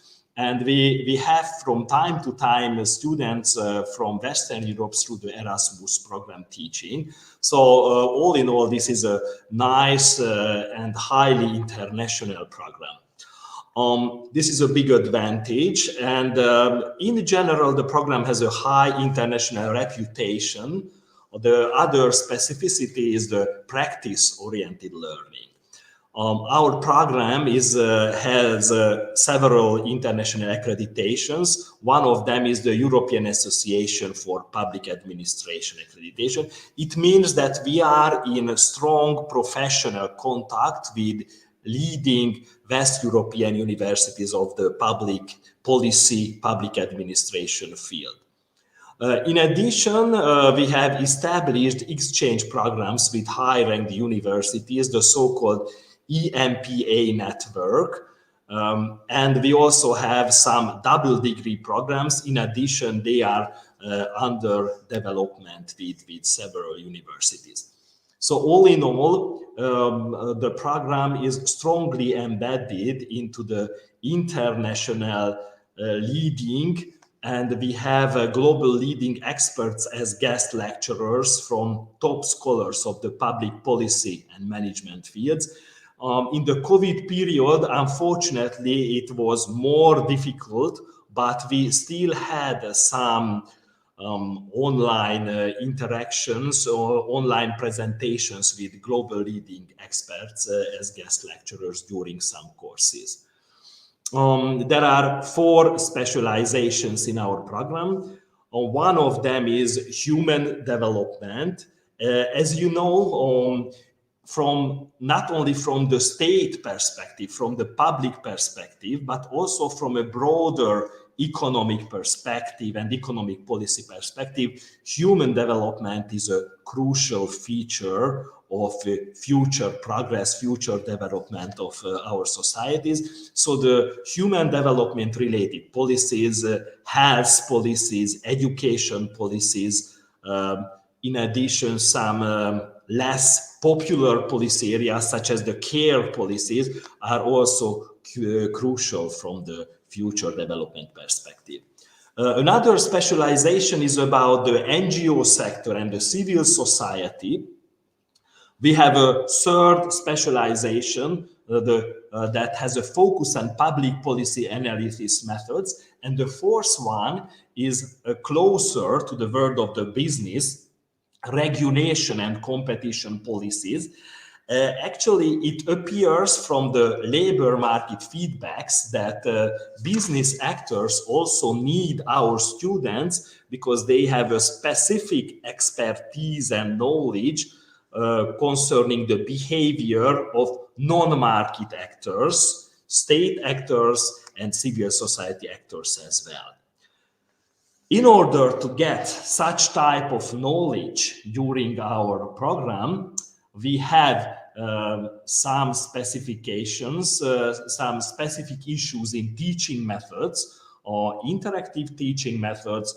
We are using both quantitative methods, so econometrics, but we combine it with high-level, elaborated qualitative methods, case study methods. Probably this is a specific distinguishing feature of our program. We are working with a lot of empirical case studies coming from different societies, not only in the most developed ones that are producing the knowledge and expertise in economics usually, but also in more fragile societies, democracies from Latin America through Central and Eastern Europe, Asian countries and African countries are also covered in our studies. And we try to combine it in a form of intercultural learning.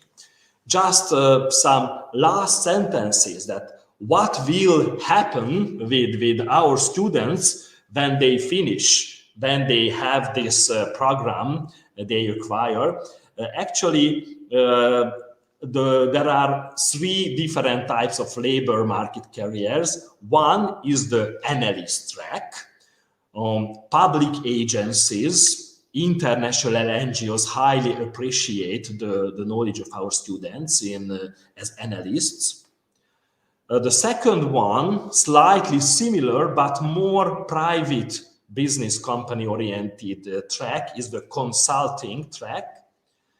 And we experience that because part of our subjects, and especially one of the methods, are closer to the management skills, both private, public companies and NGOs apply our past students in the labor market in management functions. So that's all what I wanted to tell you at the beginning, and at this point I would like to give the floor to my colleagues to continue to tell some personal experiences related to the course and the program.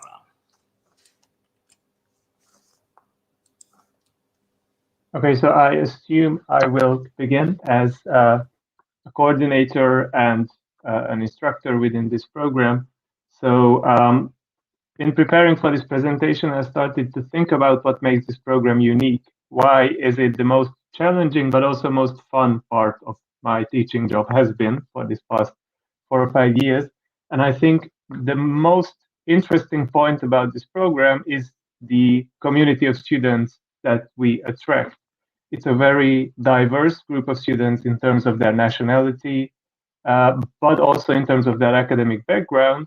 What they share essentially is a passion for understanding social problems, social issues, and for looking for solutions to those problems.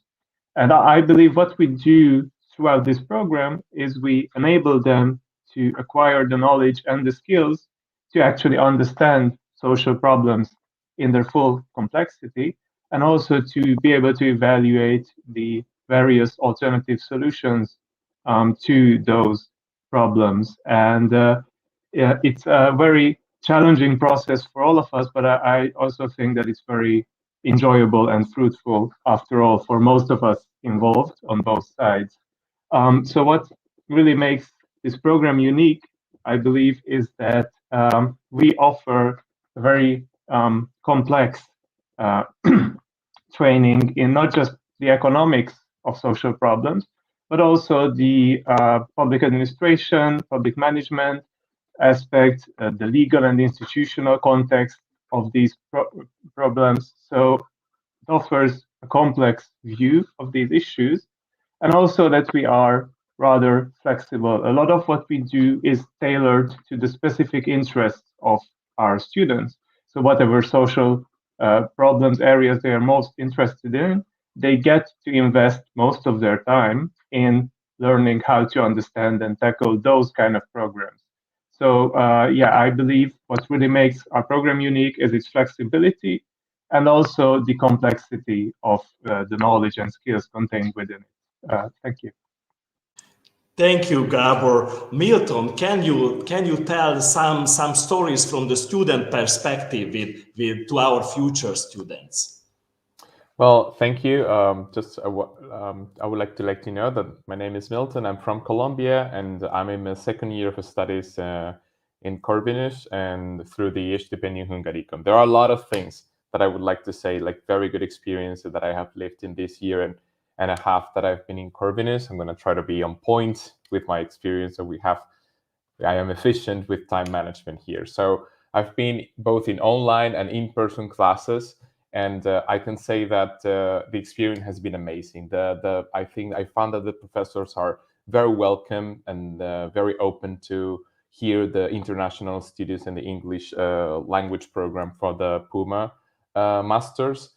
They care about the students' needs. The subjects are also very interesting, up-to-date, relevant content, ranging from different topics of current public policy topics, with an approach of theoretical but also very practical exercises and workshop with interactive activities with the students, and also inviting external professors or lecturers that have great experience in the public sector. All these combined, we have an enriching environment in which we have a focus on students. So international students are encouraged to participate and to discuss about the topics of the class, but also to bring to the class these experiences or these ideas or experiences from the context of their country, which I find very, very interesting. Of course, for the international students who are want to come to Corvinus, Budapest is also an amazing city, and Hungary is also a very, very amazing country. So I really, really encourage you to come, because I found a lot of fun. So far I felt very welcome, academically motivated, and challenged in a safe environment. And I've also felt very inspired by the professors in the Puma area, and also by the university community. Thank you, Milton. So, Christoph, would you like to add something from a Hungarian student perspective to this international environment? It is very funny. We have not talked beforehand, but what I have written down for this, 2-minute speech or 1-minute speech was flexibility. So I really enjoyed in the Hungarian program too. For Hungarian students, I can really recommend it. You can also join the English courses when you're in the Hungarian program. Of course, I don't know if you can join the Hungarian ones if you're in the English programs, but I think that's a little less flexible, but from the Hungarian perspective, it's awesome. So I have, for example, studied health economics in English, and it was a lot more of a broad perspective. I have learned from a lot more different countries. So I really like that. I really like professional flexibility. So even the main part of the studies is some sort of flexible mix between politics and policy analysis and economics, and I just loved it. My main reason to come here was flexibility and to broaden my perspective. And what I really liked, and I was really afraid of this, that when I go to masters, the teachers are going to be professors. They're mainly for research, and they don't want to teach us anything. Well, that's not true. So I had a really positive experience regarding that. They were really helpful when I had questions. They not only provided answers, I saw them actually putting in the effort and help us to develop ourselves and to develop in those areas we find interesting and we find important.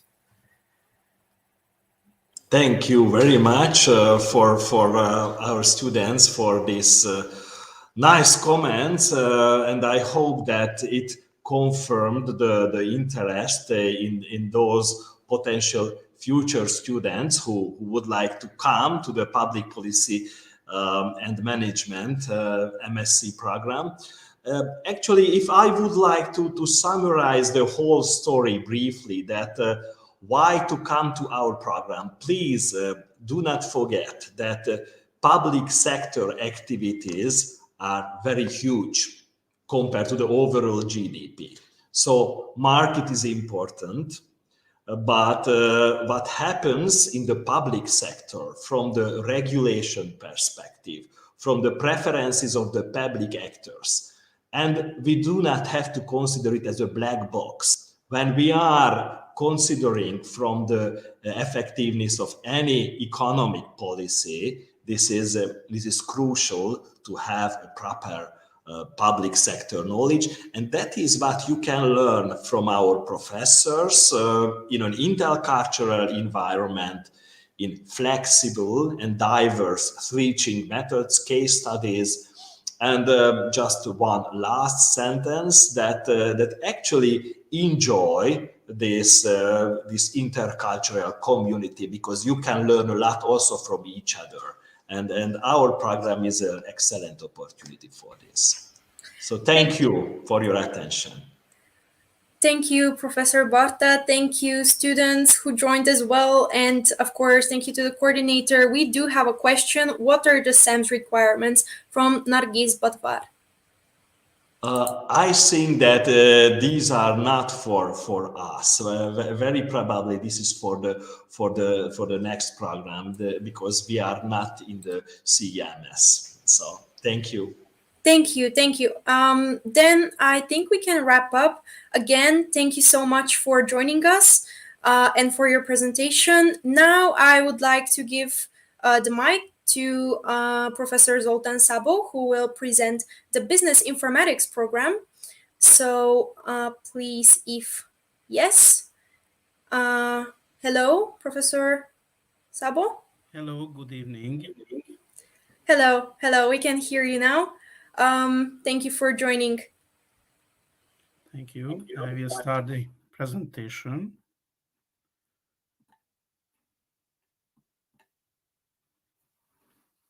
Okay.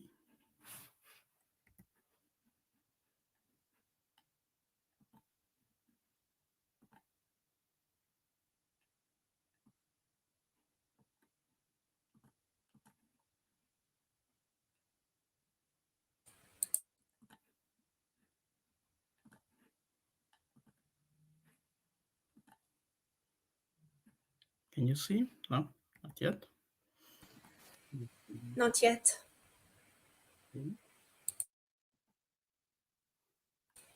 Yes, it is visible right now. Thank you so much.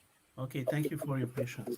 So I will give you a short introduction of the Business Information Systems program. You probably know that business informatics is a key topic in many universities, and I think business information systems as a domain is a crucially important topic in the next few decades.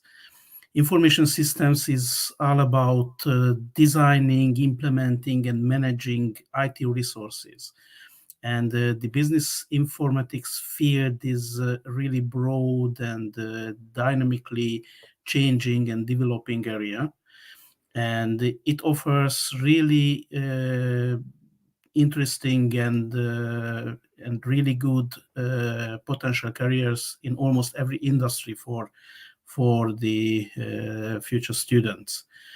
Business Information System program is a kind of mix of different subjects, different domains like business, IT, and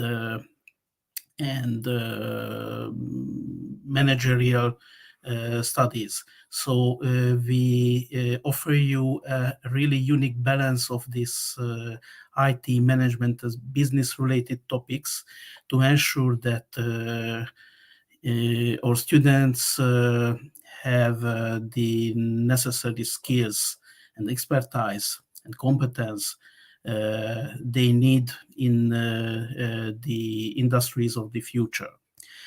The Business Informatics program is a key component of the Corvinus program portfolio since around 2000. And I think we have the best bachelor program in Hungarian in Hungary, and we also have the best and the market leader program in master program also in Hungary. We have the largest group of master students in this field in Hungary also, and we have long-term experience in international students in this field. We offer the master program for part-time students in Hungarian and for full-time students in English. So in English, both the local students and also the international students can continue their studies.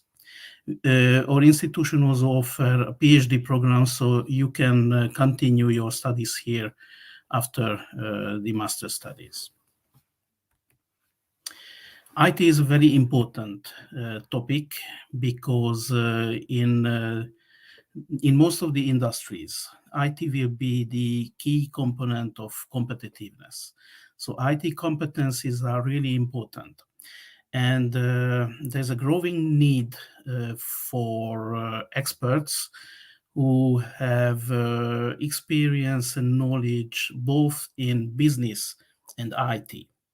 So it's a special field. It's a kind of mix of competencies and knowledge, but there's a growing need for experts who can bridge the domain of IT and business, who can help to design, implement, and maintain IT services that are key components of the company's smooth operation and everyday activities, and also key components of the future strategic initiatives. We can say that data is the new oil, and that's why I think it's very important to know about the data-related aspects of a company. How can we collect, store, analyze, and provide IT data-related services for the companies? How can we use this resource as a competitive weapon?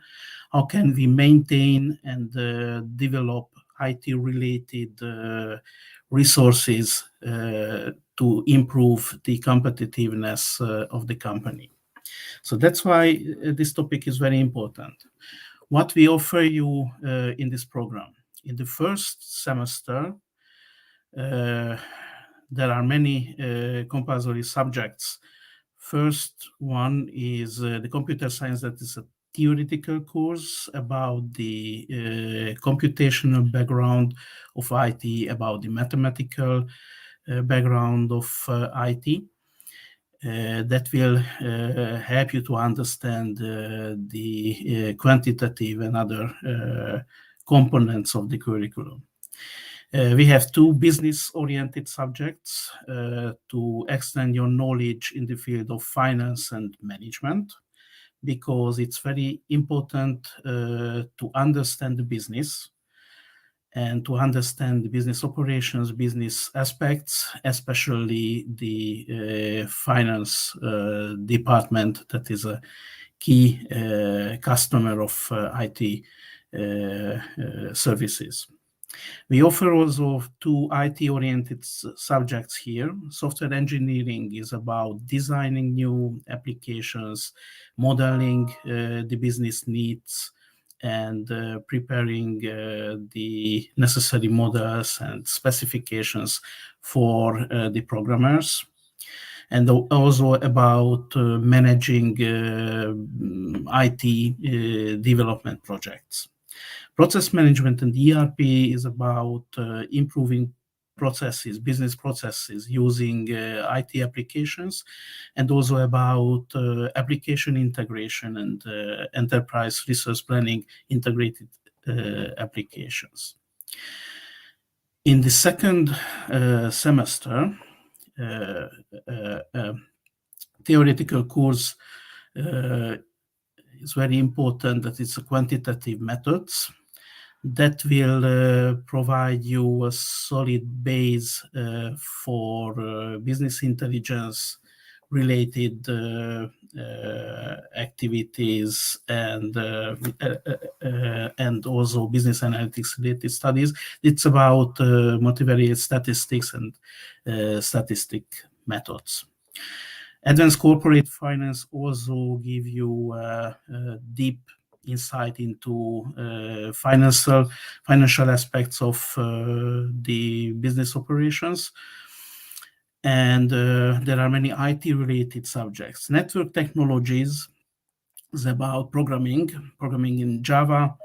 It's about, let's say, a high-level introduction of programming activities, because our students should understand the core activities of programming and implementing systems, but the focus in general is not on programming. So we don't want to develop programmers, but you should know about programming applications.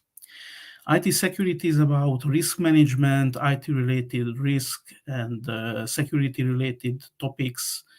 So all aspects of security-related issues will be discussed here. Also, some of the legal aspects of IT will be discussed here. Business intelligence is a kind of advanced level BI course to make you familiar with BI tools, BI related projects and activities. In the third semester, there will be only one compulsory subject, enterprise architecture. That's about modeling the enterprise. The so-called enterprise architecture management methodology will be discussed here, especially the TOGAF methodology as TOGAF standard to model the enterprise business aspects like business goals, and also the IT infrastructure, the IT architecture of the company. All the strategic planning aspects and some of the management-related aspects will be also discussed in this course. There are two electives in this semester, data mining and advanced IT solutions. Those students who want to be expert in business intelligence, business analytics, they can select the data mining because it's a good specialization for them. Those students who want to continue their studies in the field of consulting and developing IT applications, they can select the advanced IT solutions, that is about the emerging new technologies like cloud, blockchain, and things like that. In the third semester, student have to start the thesis work related activities. We offer several topics, partly project-based topics, group-based topics, partly company-oriented projects or individual research projects. And in the last semester, you can continue your work on the thesis work, individual or group-based research. And there are also a few courses. One compulsory course is the IT governance. IT governance is about management of IT resources, the managerial aspects of IT, from designing IT budget, controlling IT related activities, initiating IT investments, bridging the gap between the IT and the business management domain to explore new business opportunities that can be supported by IT, and so on. So all the aspects of IT-related managerial activities will be covered in this IT governance course. There are two electives in this field, at least two electives in this field. Also, business analytics for BI-oriented students, and IT project management for students who want to be more specialized in IT management and implementation of IT initiatives. There is a mandatory internship in the program, so you can find Hungarian companies or international companies and spend there a few weeks and work there as a part-time job. And there are also many available business-related subjects that can be also useful for your future studies. Don't forget that this program is about bridging the gap between business and IT. So it's very important to add business studies to the IT-related topics. The program is hosted by the Institute of Information Technology. We have 3 departments. Computer science is about programming, IT security, databases, and things like that. The information system department is focusing on business applications like ERP systems, BI applications, process management, and strategic planning, and any kind of modeling of the enterprise. Info communication department is focusing on the legal aspects, the e-commerce related topics, and also about they are focusing on information society related topics. I am the program manager, so if you have any further question, you can send me an email and I will answer you soon. About the teaching approach, in most of the classes we use a collaborative, team-oriented approach, and case-based methods are widely used in the classes. We invite several times external experts from companies to share their experience and their problems with the students and involve them in many activities. We also offer many other opportunities for the students, like internship and project opportunities in collaboration with the industrial partners. Most of the big market leader companies in the IT field are partners of the university, so we have a close cooperation with them, so we can find interesting internship or part-time jobs there. We can also offer you opportunities to participate in research and development projects. We have 2 small research labs. First one is the SAP-based NextGen Lab. It's about business intelligence related research or industry 4.0 related topics that are very important topics, I think, in the next decade. We have also financial technology related innovations oriented research group that is a Corvinus FinTech Center. So there are many collaborations with financial institutions, banks, and insurance companies. And there are many initiatives to find new solutions or to establish startups and other innovative solutions. So students can participate in this kind of fintech related initiatives as well. About requirements and entry exam. It's a special program, so we need some kind of experience and expertise in the field of IT. But this program is not just for graduates from IT fields. So, of course, business information system bachelor programs, business informatics, computer science programs, and software engineering programs are welcome. So all the students from these programs can join to the master program. But also students from business and management programs can apply if they have really strong IT skills. So they need at least 20 credits from IT subjects, and then they can be also acceptable. It's not necessary to have extensive programming skills, but some IT skills, some IT-related knowledge is necessary to be able to participate in the classes. For those students who has only a few credits, like 15 to 20 credits in IT, they can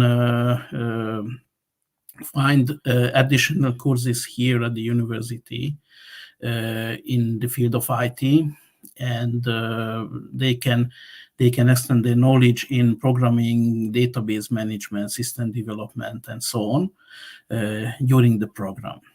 About the entry exam, there will be a short essay question for the applicants, and based on the results, we will also have an interview with each applicant about their experience and about their former studies. And based on that, we will make the decision about the potential students. So that's all from my side. Thank you for your attention. Thank you very, very much, Professor Sabo.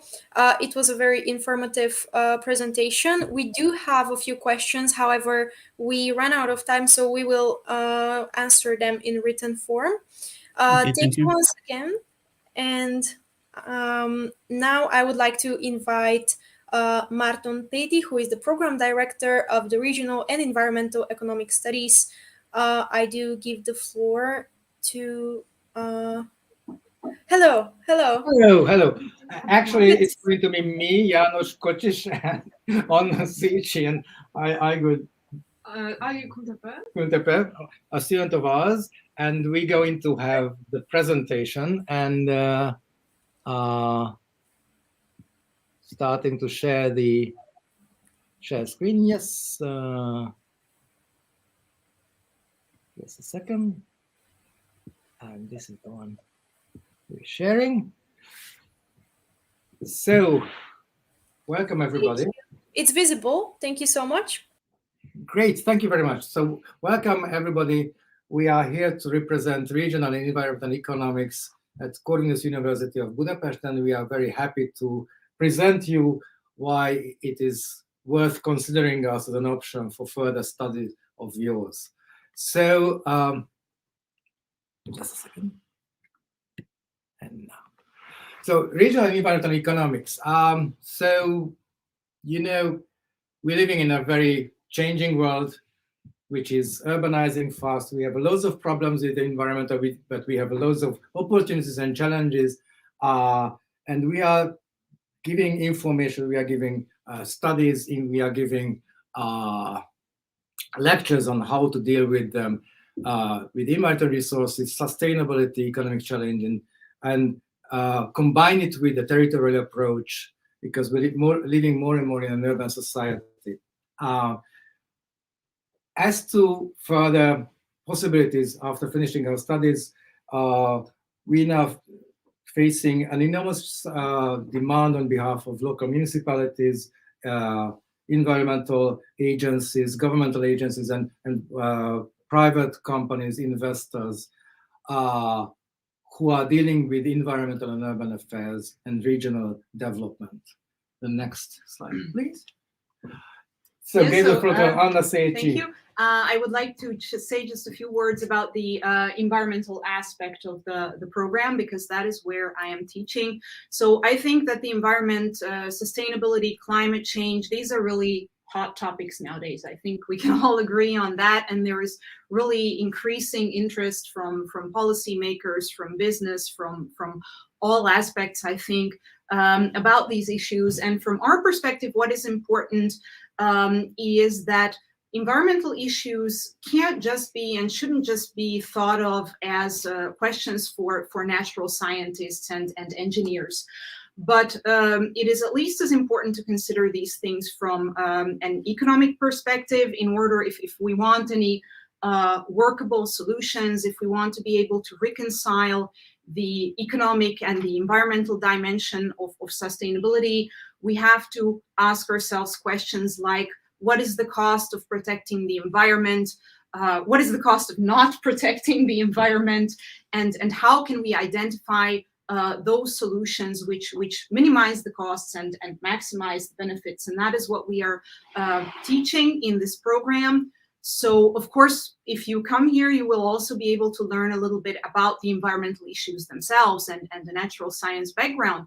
But the more important focus is to learn about the interlinkages of the economy and the environment, both on a macro level. So we have courses dealing with, we have courses dealing with environmental policy, international cooperation on environmental issues, EU environmental policy, what is the relationship between economic growth and the environment, how to find policy solutions which are effective at handling environmental problems without ruining the economy, if you will. So we are learning about the macro perspective, and we are also addressing the micro perspective. So from the aspect of companies, corporations, there is also a lot of action and a lot of interest on sustainability issues. How can companies minimize the risks and maximize the opportunities in sustainability, in environmental issues? What kind of management tools can they use, from carbon accounting to green marketing and eco labels and green supply chain management, etc.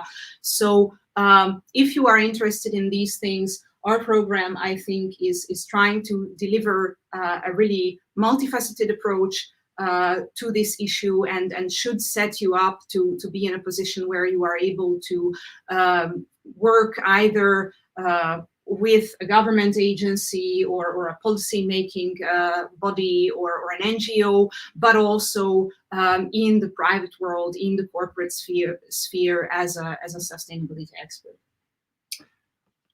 And let me continue it with the regional and urban economics, which is the other pillar of our program.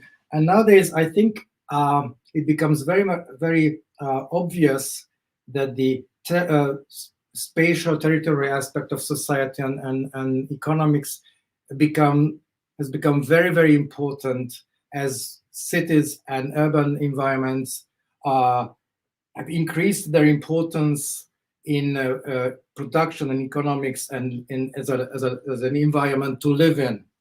Urbanization level reaches new maximums.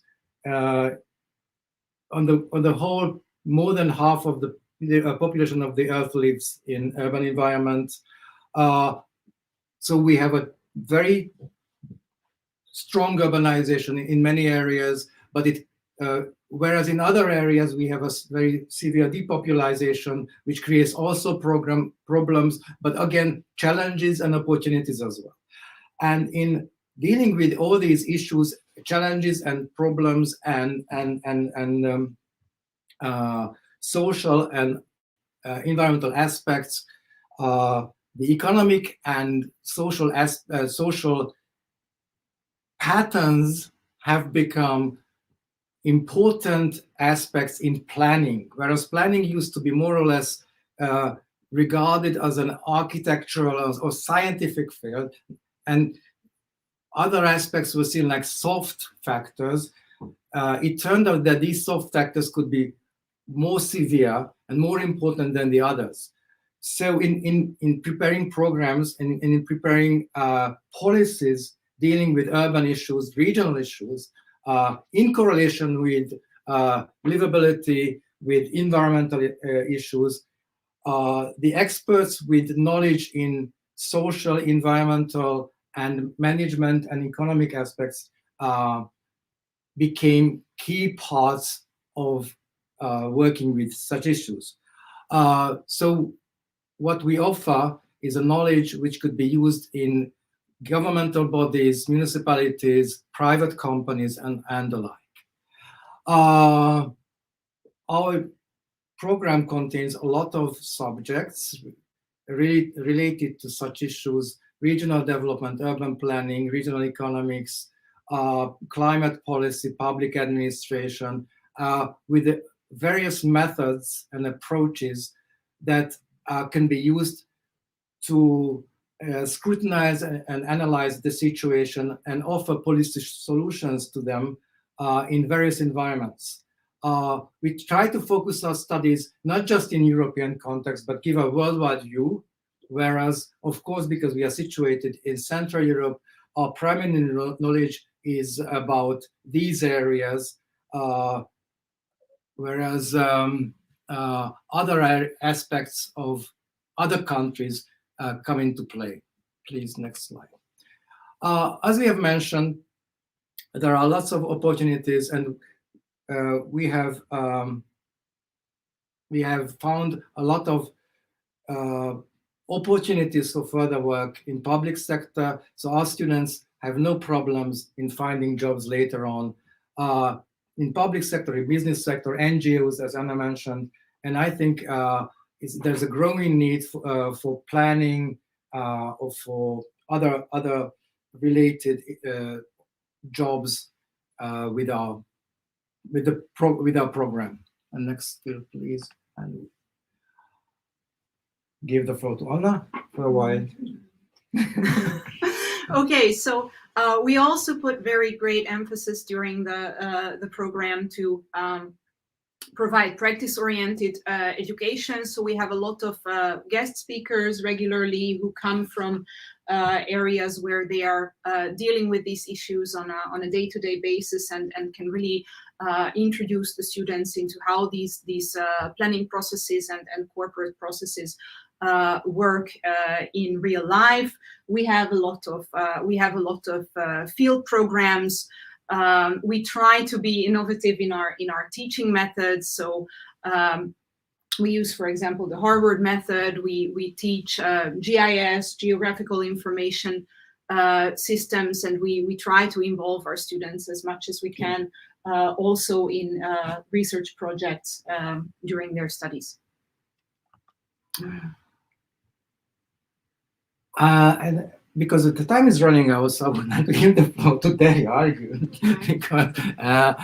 because we have a couple of more minutes left. So okay. The floor is yours. Just tell us something why it is interesting to study here and why it is a great opportunity for students to come here. Okay, while I'm applying to the regional and environmental economic studies, I would like to enlarge my ability of understanding the regional and the environmental aspects in relation with the economics. So it was far beyond my expectations to have an education in here with my professors and all departments with giving the theoretical and also the practical basis. You can see in this slide the field trip that we took to other cities to see also the practical areas related with the regional and environmental issues. We are not considering the regional issues without thinking the environmental problems. So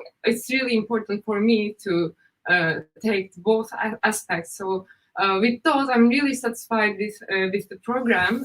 So I decided to apply also for the doctorate level studies in the same department. So I think that's enough for the department. So if you're interested, you're very welcome.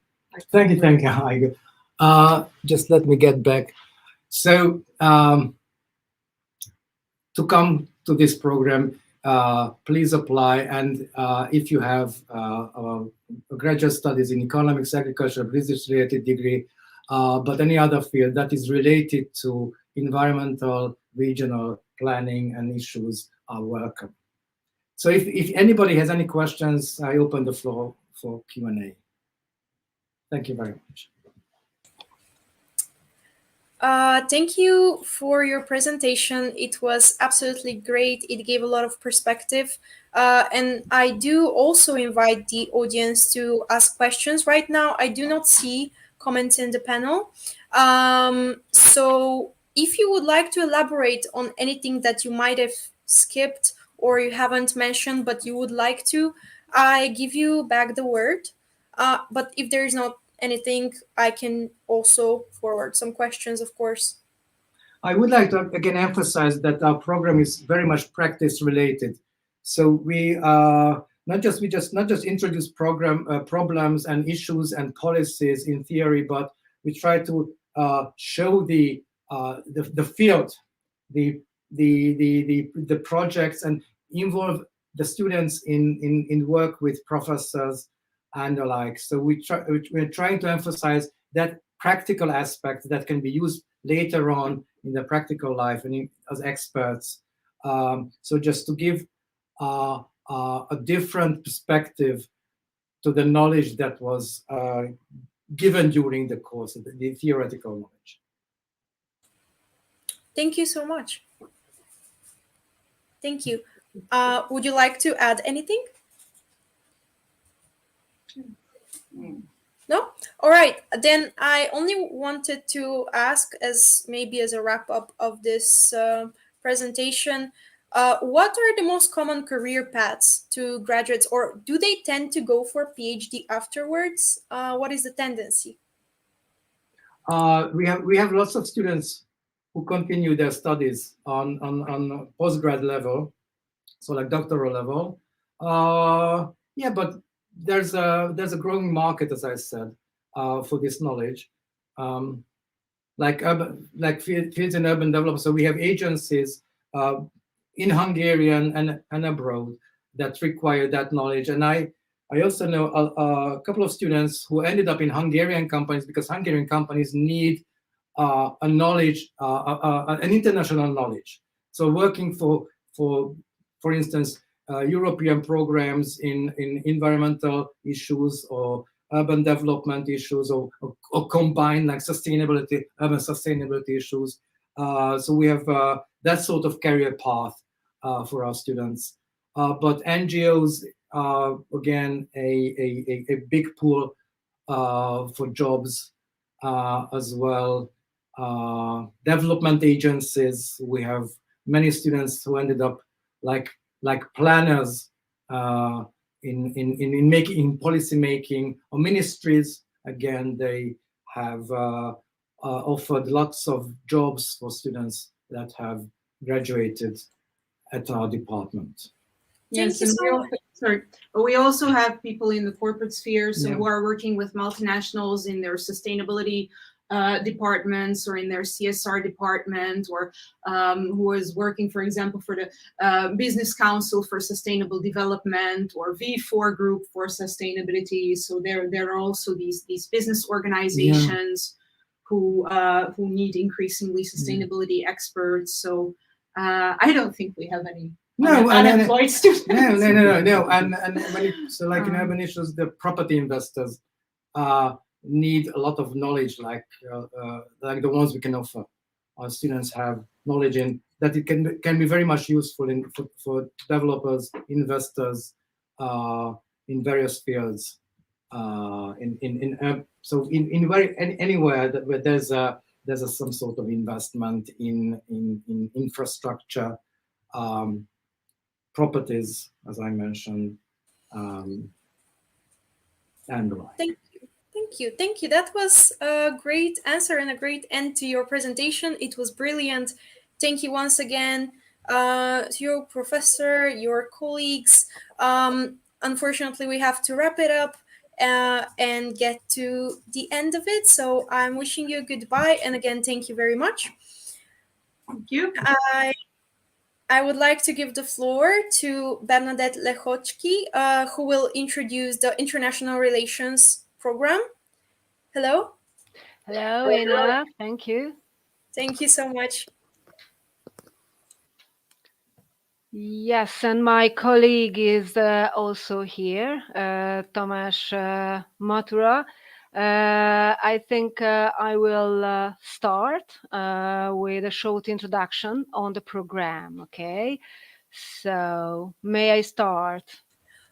Of course, the floor is yours. Okay, then just one moment, okay? I share my PPT. Oh, sorry. Okay, and now I think we can go. So the International Relations MA program is a 2-year program, and first of all, I would like to talk a little bit about the origins. We have quite long traditions in teaching international relations, going back to the 1960s, which means that basically we have the oldest IR program in Hungary at Corvinus, and from the 60s, basically, we have trained, or I mean, the department have trained many public servants for Hungary who later had a diplomatic career. By today, we have a much wider prospect, in the sense that we offer more career path, as you would see. But it's very important to emphasize that basically it was Corvinus and Department of International Relations that had a pioneer role in introducing IR as a discipline in Hungary. We used to have a 5-year program, and later on we switched to the BA plus MA structure. We have the English IR MA program for more than 10 years now, and basically you have to see that in the very beginning we also had a Hungarian program, and it was last year that it did not appear in Felvi. So we only have the English program, which is of course for us a challenge, but on the other hand you have to see that international relations as a discipline is a typically Anglo-Saxon field of research, and most of the materials and literature we offered to our students previously, I mean at the Hungarian MA program, they were all English. We have long strategic cooperation with Ministry of Foreign Affairs and Trade, and also with other bodies and ministries in Hungary. So these long relations result in a regular, well-established cooperation. We also have a doctoral school, and we also train students to enter the doctoral school and to start an academic career. So when we talk about the objectives of the program, first of all, I would like to emphasize that we train our students in a dynamic international environment, meaning that students in the classroom are from various countries and various continents, which prepares the students who graduate for an international career, and to act and to work in a comfortable way in a multicultural environment. A second objective is, of course, to get well prepared from international relations, I mean professional skills, analytical skills, to be able to understand the motivations and the drivers of international actors. And after all, we can say that we train experts of international relations who are well prepared for analytical work, and also for a diplomatic career or more representative positions. The next point I would like to mention is multidisciplinarity, which is quite a fancy expression today, but you have to see that IR as a discipline is a multidisciplinary discipline, which means that when we talk about conflicts, crisis, foreign policy of a country, or a president, a prime minister, experts in IR believe that for deeper understanding, you have to have an exploration and an investigation from various aspects. So theoretical aspect, international law, history, economics, sociology, etc., to get the full picture. So that's why, as we mainly focus on tendencies and trends in international affairs of the last 20-30 years, is that the contents of our courses are evolving, are developed by my colleagues year by year. Okay, so it's not something constant, but the courses we had 10 years ago, maybe they have similar names, but the content is constantly changing, because we have to offer up-to-date information, and it's very important to have this approach of various perspectives. So to have more concrete information on the courses we offer, so those who enter the program this semester or this autumn, as you can see, the courses of the first year, we basically have very traditional core courses in IR, okay, such as foreign policy analysis or theory of IR, or international conflicts and crisis. Besides, we also have international law from a more practical perspective, and we also offer area studies courses, because in order to understand global trends and the events in world affairs, it's very important to have a closer look and a deeper understanding of world regions and the main actors in the world, not only at the state level, but also at the regional level.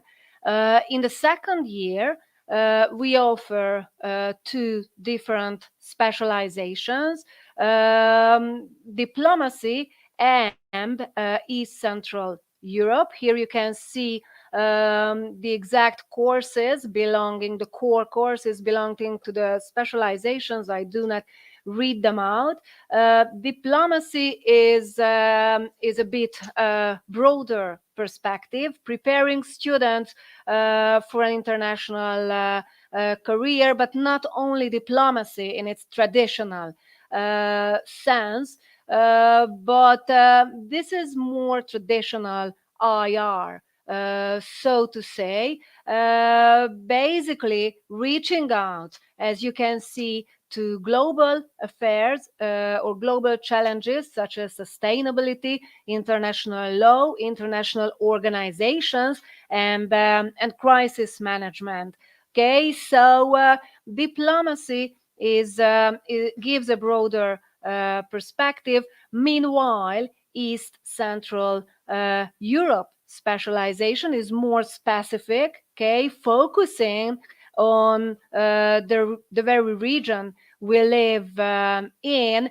And this is a new specialization, and it was motivated by the fact, among others, that the relevance of East Central Europe as a region has raised in international relations in the past 10, 15 years. So we also reflect to the changing dynamic of foreign affairs in East Central Europe. And we also believe that that we are we are more credible in our own region. Okay, so I give the floor to my colleague now, Professor Tamás Matura, to talk a bit about the off-classroom programs, and I also have a slide on career opportunities. Okay, so Tamás, the floor is yours. Thank you, Bernadette. Thank you, Bernadette. I'm really glad that you took care of all of these technical details, and I have the pleasure to talk about the fun part of our program. So first of all, a few words about the off-classroom programs at the university and at our program. I think we are one of the departments that tends to organize the most of the workshops and conferences. Of course, we are talking about offline conferences as soon as the pandemic disappears, but at our university and in our department, we organize a lot of international conferences, either very specific scientific conferences featuring a lot of well-known experts coming all around the world, focusing on certain topics like my favorite one, China and East Asia, or the Middle East, or specific issues like climate change. Or besides that, from time to time, we organize kind of smaller workshops where we invite, for example, ambassadors here in Budapest to talk about their own country, their own agenda. And all of these conferences have at least two major purposes. The first one is to, of course, share in-depth knowledge beyond what we can share with you in the classroom. These conferences offer an opportunity to get some kind of in-depth knowledge and to dig deeper into certain parts and certain elements of our world and the current affairs of international relations. And of course, what is probably even more important, or at least as important, is that all of these events and conferences offer opportunities to create new connections. Okay, so kind of networking purposes also play into organizing all of these events and conferences. And I think that is one of the things what offer the best opportunities to our students at Corvinus University of Budapest, since Corvinus is the most renowned university and our IR program is by far the oldest and the most renowned one, not only in Hungary, but also in the broader region. Therefore, we have a lot of opportunities at inviting the best experts or the highest ranking officers to our university to talk about their career, to talk about their research, to talk about their life, and therefore our students can learn a lot about them and also can make some kind of networking that also helps you to find the proper job later on. Besides that, the university and our colleagues are always happy to organize study trips. For example, one of the most obvious one is to Vienna, to the United Nations centers and to the headquarters of the UN family over there, but also to the other countries all around Hungary. And study trips are also quite common within the country. For example, to the Ministry of Foreign Affairs, I myself have the pleasure to take care of one of the most important programs, or one of the most, I wouldn't say the most important, but at least to me, one of the most interesting and intriguing projects, and that is our cooperation with the Hungarian Ministry of Foreign Affairs. We have the pleasure to invite diplomats, very high-ranking diplomats, mostly ambassadors or former ambassadors from the ministry to our university to talk about their career, to talk about certain topics and elements of their profession of diplomacy. And then by the end of the semester, we always have the pleasure to visit the Ministry of Foreign Affairs, and sometimes we even get into the office of the minister himself when he is abroad, and that's a great opportunity to all of our students. And Corvinus, generally speaking, and our program in particular, offers a very wide range of student associations.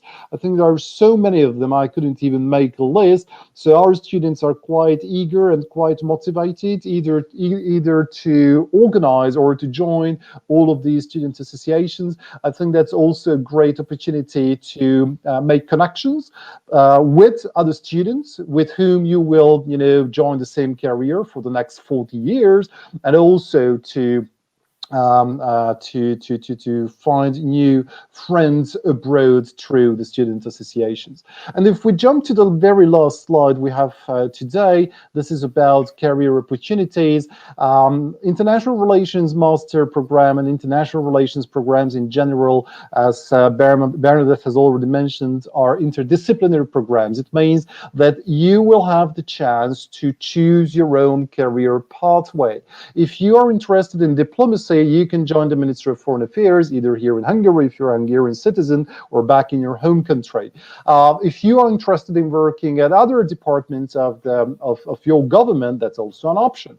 But, and I think that's very important to be emphasized, most of our students end up in the private sector. I have my former students working to Morgan Stanley, PwC, Deloitte, and so on and so forth. So many of our students decide to go to the private sector to pursue a career over there. Why? Because they are well equipped to do so. They have a true understanding of not only legal affairs, history, economics, international relations, but they all develop the proper amount of skills and competencies throughout our program to learn new skills, to learn new competencies at the multinational company they decide to work to. And that is something very important what our program can offer to you. So we ran out of time. I have to shut up right now. Thank you for your attention. And I hope we still have a few moments for questions, should there be any. Thank you so much. Of course, thank you, Professor Lechotki, and thank you, Professor Matura, for your absolutely great presentation. Very informative. We do have some questions, but unfortunately, we do have to answer them in written form because we do not have the time for that. So I will have to close our session. Thank you again so much. Thank you very much. Thank you for the opportunity. Bye-bye. Goodbye. So right now, I would like to introduce Valentin Brodsky, who is the Program Director for Health Policy Planning and Financing. Hello. Hello. Good afternoon. Good afternoon. Okay. So can you hear me? Yes, absolutely. Okay. Okay. So can we start? Yes, the floor is yours. If you do have slides, feel free to share them. Okay. Thanks. And I will share my screen with you.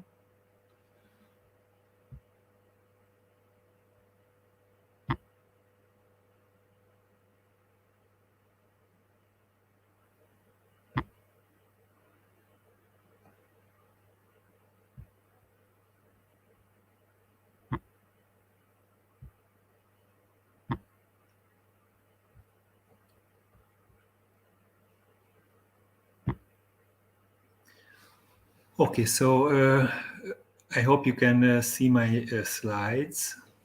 Unfortunately, not quite yet. Not quite yet. No.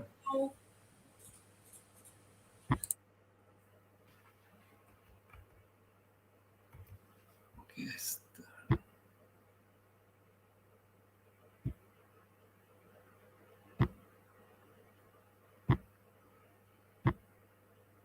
And now? Yes, they are displayed right now. Thank you so much. The floor is yours. Okay, thank you for the feedback. Okay, so thank you very much, and good afternoon, everyone, and welcome to the open day presentation of the Health Policy Planning and Financing program at the Corvinus University. And I'm very pleased to have this opportunity to introduce you our master program. So my name is Valentin Brodsky, and I am responsible for the managing of all aspects of the program. And given the tight schedule, first I will give you a very brief overview of the program. Then I have asked one of our current students from the program to share with you his experiences and show you a student's perspective about the program. And finally, in the remaining time, we will answer your question. Okay, so I start with a short overview of the program. So the healthcare systems are very complex, and financing the healthcare system or improving the quality or the safety or accessibility of the healthcare system is a global challenge today. And the health policy planning and financing program equips students with a strong theoretical knowledge in health economics and health policy, and provide a comprehensive understanding of the complexity of the healthcare system. And also, this program is an interdisciplinary program and open to applicants, with many background. Many study backgrounds, like in medicine or health sciences, economy, business, or sociology. In the next, I will show you the structure of the program and the courses, the mandatory courses in the program. So the courses can be put in three main blocks. So the first part is the general methodological part. This part including various courses about microeconomics, healthcare law, healthcare informatics, management, and sociology.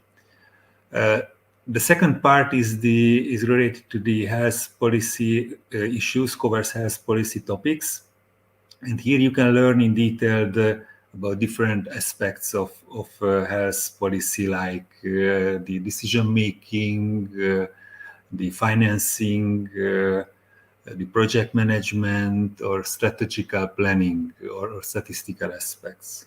So this was the second part. And the third part of the program is the health economic specialization. And during this specialization, you will learn about the concept of health economic evaluation, and you can learn how to measure health gain, how to measure health outcome, how to measure the cost of the diseases, or how to build the health economic model to estimate the cost effectiveness of new health technology. You can also learn about how to use the health economic evidences in the decision making, or how to write or prepare a health technology assessment report. So this is the third part of the curriculum. Okay, so beside the classroom teaching, the program includes an internship. So this is a short mandatory internship in the third semester of the program. It is a 120-hour long internship, and during this internship, our students can join to a public or private organization working for a short time, and then they can participate in health policy or health economic related project. Of course, we are helping our students to find a proper internship position, but of course, the student can find the internship themselves. But we have a partner list, a continuously growing partner list where students can do their internship, and this partner list includes pharma companies, consultancy agencies, governmental organizations, as university department where students can spend the internship. And the third pillar of our program is the research, and our Department of Health Economics is responsible for the program, and the colleagues of the department are teaching many courses in the program. And all lecturers are leading or involved in various international or local research projects. And of course, the students will benefit the daily interactions with health economics and health policy researcher, and our research portfolio covers a wide range of health economics and health policy research, like quality of life studies, patient-reported outcome studies, cost effectiveness and budget impact analysis, or the economics of biotechnology. So students can join this research project, and results collecting and participating in the research project can use for example, a thesis work, and based on this result, they can write the thesis work. And the other important part where student can join ongoing research project, this is the scientific student conference organized yearly in the university, and our field has its own section in this conference series where papers related to health policy or health economic can be presented and compete each other. So this is one main aim, main way how can students join a research project.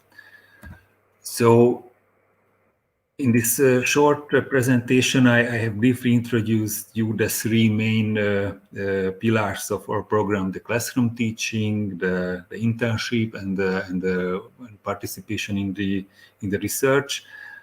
I hope you found it interesting, and I hope we will meet in September. And now I will give the floor our student Basel, who will present you the student perspective related to the program. So Thank you, Professor. Stopping my. Okay, so please, the floor is yours.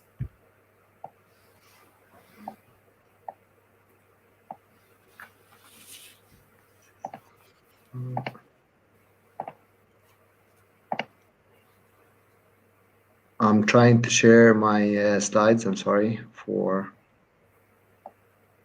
taking.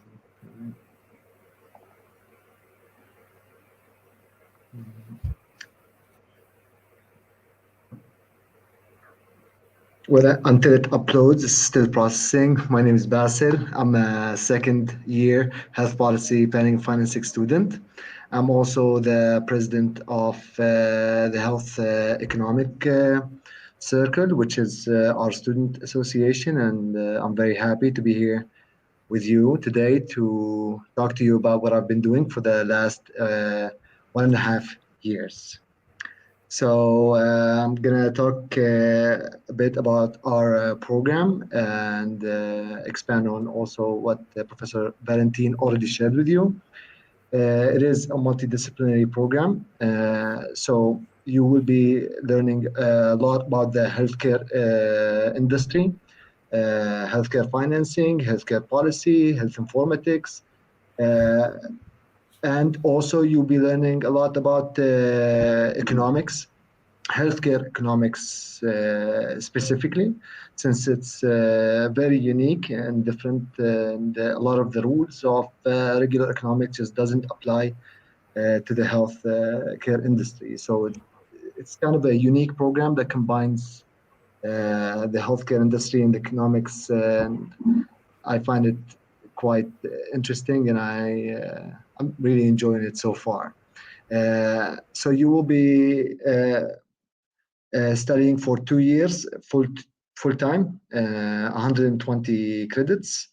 So that's what you should expect. And Professor Valentin already shared the core classes with you. Along with that, you'll be able to take elective classes to specialize more. You'll have the opportunity to take classes that are geared more towards the healthcare industry, or more towards policy, or more towards economics. We share a lot of elective classes with other programs such as public policy, economics, and you'll be able to choose freely from those elective classes. Who should join? Well, if you have a healthcare background like Professor Valentin, he's a doctor, you could join, and your background and experience will help you tremendously. So if you're a doctor, dentist, nurse, pharmacist, you'll find that your knowledge in the healthcare system and the healthcare industry would help you. And if you have a business background like me, I graduated with a finance BA. You will find that your statistics and economics background will help you, because we do have a lot of practical statistical classes that any background in finance and economics would go a long way there. As for career opportunities, I think especially now with the current pandemic, the career opportunities are expanding, and there's more and more every day. And I don't think they're going anywhere. It's a very good time to join the program. You can work in the public sector with government policy. You can work in international organizations such as the WHO or European Union. You can work with big pharma companies who develop new drugs, as Professor Valentin already mentioned. You can do cost benefit analysis and health technology assessments for them. And we actually this semester had the opportunity from a professional to come and join us and show us how they do it in real life. So that was quite the experience. You can also work in research and academia. There is an opportunity to continue with a PhD in the same program at Corvinus. And you can also work in consulting companies, big consulting companies who have clients in the healthcare industry. As for the student life, as an international student, I find having an international community is very important. And our program, as you can see in one of those pictures, is quite varied. I'm from Jordan, and there's students from Kazakhstan, South Africa, Hungary. So you'll be able to learn about a lot of cultures and learn from different experiences. And life in Budapest is amazing. And with the student association we have, hopefully we can keep growing and give more good experiences in the future with less restrictions when this whole pandemic situation eases up. And I think I'm out of time. I hope that I managed to finish, and I hope to see you all next year as well if I'm staying here. Thank you. Thank you so much. You are absolutely punctual. So much appreciated of your presentation. Thank you, Professor Brodsky. Thank you, Basil, once again. And unfortunately, we have to wrap it up right now. So goodbye from my side. Thank you. Goodbye. Bye. I would like to give the floor to Professor Christina Kolos, who is the program director of our marketing program. Hello. Hello. Good afternoon, everyone. Thanks a lot to attend this session on marketing. I'm really very pleased to meet you online. And let me share a short presentation with you in which I explain the objectives of the program, the teaching style or approach to students, and everything that I assume that might be interesting for you. And also open to your questions, so please do not hesitate to write comments. So at the end, I try to leave some time for you to ask the questions. Okay, so now I need a few seconds to open my presentation. In the meantime, I would like to invite our audience to slide in their questions. We would answer as many as we can. And if your question cannot be answered at the spot, we will give out the written form. So do not be shy.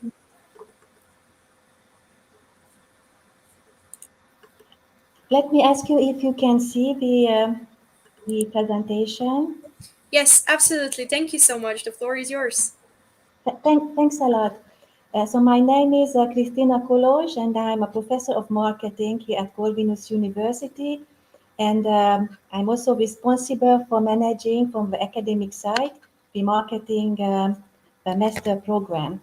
So first of all, let me start from a broader perspective and to highlight some interesting facts why it is exciting to be a marketing professional today. The pandemic created very specific circumstances and marketers had to adapt to it. And let me just mention three important changes. So today's marketers should contribute to the creation of the so-called purpose-driven companies, meaning that firms should understand the reason why they exist and how they contribute to customers' well-being. The second is that you may also have noticed that the customers' roles have changed a lot recently. Customers now are not only buyers and users, but also act as brand ambassadors, influencers, collaborators, innovators. All this is called as the customer engagement. The third thing is the human-centric mindset. It's not enough to do the same but just better, but companies should reconsider and rethink customer needs even if they have to cross industry boundaries. So what do you have to have as skills in such challenging marketing environment? Let me emphasize three things: strategic thinking, first creativity, and analytical skills. Why are those skills important? Please think of the fact that marketing is more and more present at the board level. So marketers really have to possess strategic thinking to have an influence on business operations. Second is creativity. The environment is changing so fast that we have to adapt and trying to figure out unique and new solutions. And the third one is analytical skills. Today, business world decisions and more data driven. So marketers have to have a skill to understand data and then to turn those data into marketing actions. We try to organize our topics and courses around those required skills. So we have courses focusing on the consumer behavior, on understanding data and working with data, and also on the application of marketing knowledge into a strategy. Of course, what you can see here is not a full list of courses, just a few examples of topics that you might study if you come and enroll into this program. It's not only what we teach, but how we teach matters. And let me highlight a few approaches in our teaching philosophy. First of all, we follow a competence-based approach. We start from the fact that what a graduate should be able to perform if employed, and we try to adapt to those requirements coming from the market. An important relationship is the relationship between theory and practice. We would like to teach you how to apply theory into the practice and how to understand the practice better with using theoretical frameworks. We also acknowledge that the roles of students and professors have changed a lot. So now we do not do too much frontal teaching, but rather trying to involve students and looking at them as partners and considering teachers as mentor or coach in helping students in their intellectual development. A lot of emphasis is placed on co-creation, so students co-create knowledge together with teachers and also with the industry representative. Of course, digital skills are unavoidable in today's world. You will have lots of activities involving digital skills. In some courses, we give the opportunity to decide what kind of assessment method suits you the best, which is what we call perceived control. And we try to make a balance between individual and group work. Both have its role in a business of a program. And we are trying to be innovative and try to improve and renew our teaching methods. Here you can see a list of methods that have been already applied in our program. To be more specific, let me show you an example from students' work. Here that was a product and brand strategy class, and students worked on brand activities and had to pick a brand and figure out a social cause that could be supported by the brand activities. I'm not going to explain or read. Please have a look at the picture, and I think that the outcomes should be understandable without explanation. Another activity to highlight what we do was a logo creation that reflects the self-identity of the students. And students should design their own logo and then put it on a t-shirt, and we organize a so-called fashion show. Let me just have a short glance at if the system makes it possible.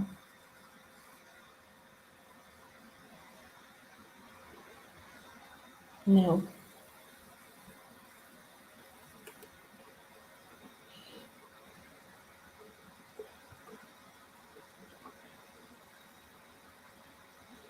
I tried to come back to my presentation. It seems that we worked. The link did not work, but let's move on. Okay, there are lots of opportunity to study abroad. We have Erasmus scholarships, and students can also use the opportunities offered by SAMS, which is a Global Alliance of Business School and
Apologies, everyone. Unfortunately, we do have some technical difficulties, but in the meantime, be sure to ask your questions. We will try to answer them as soon as possible. And also, let me remind you that tomorrow we'll conduct the Hungarian stream. It will be dedicated to Hungarian language programs. It will be conducted in Hungarian, and also it will be targeted towards Hungarian applicants. So if you are a Hungarian citizen, be sure to log in with us and check out our presentations. As well, also, I think we do have actually some questions.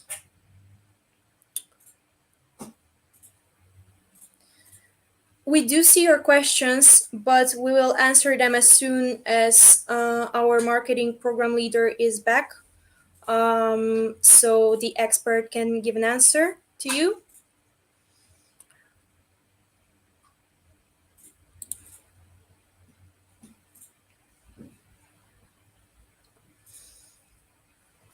After the marketing program, we have only 2 programs left.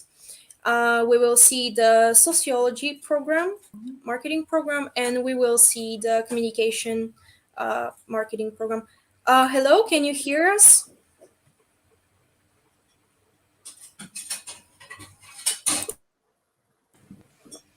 Excuse me, Professor Kolosh, can you hear us? Yes, I'm sorry.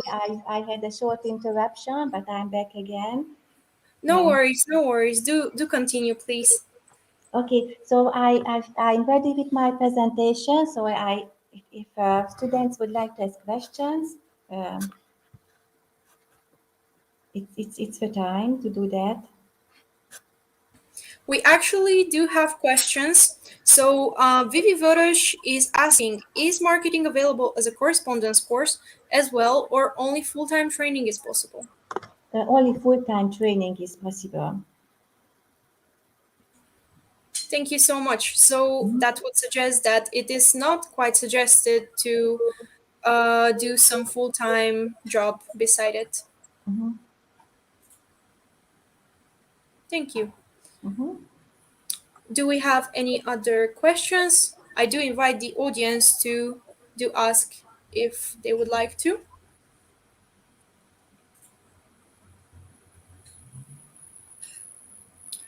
All right, so far there are no questions displayed. Professor Kolosh, if you do have other remarks to add, feel free to do so. Okay, so maybe I would like to add a few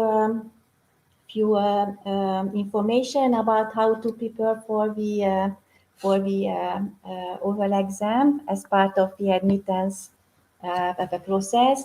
As you might know, and you can find plenty of information on our website, but maybe explaining it with my own word will help you to prepare.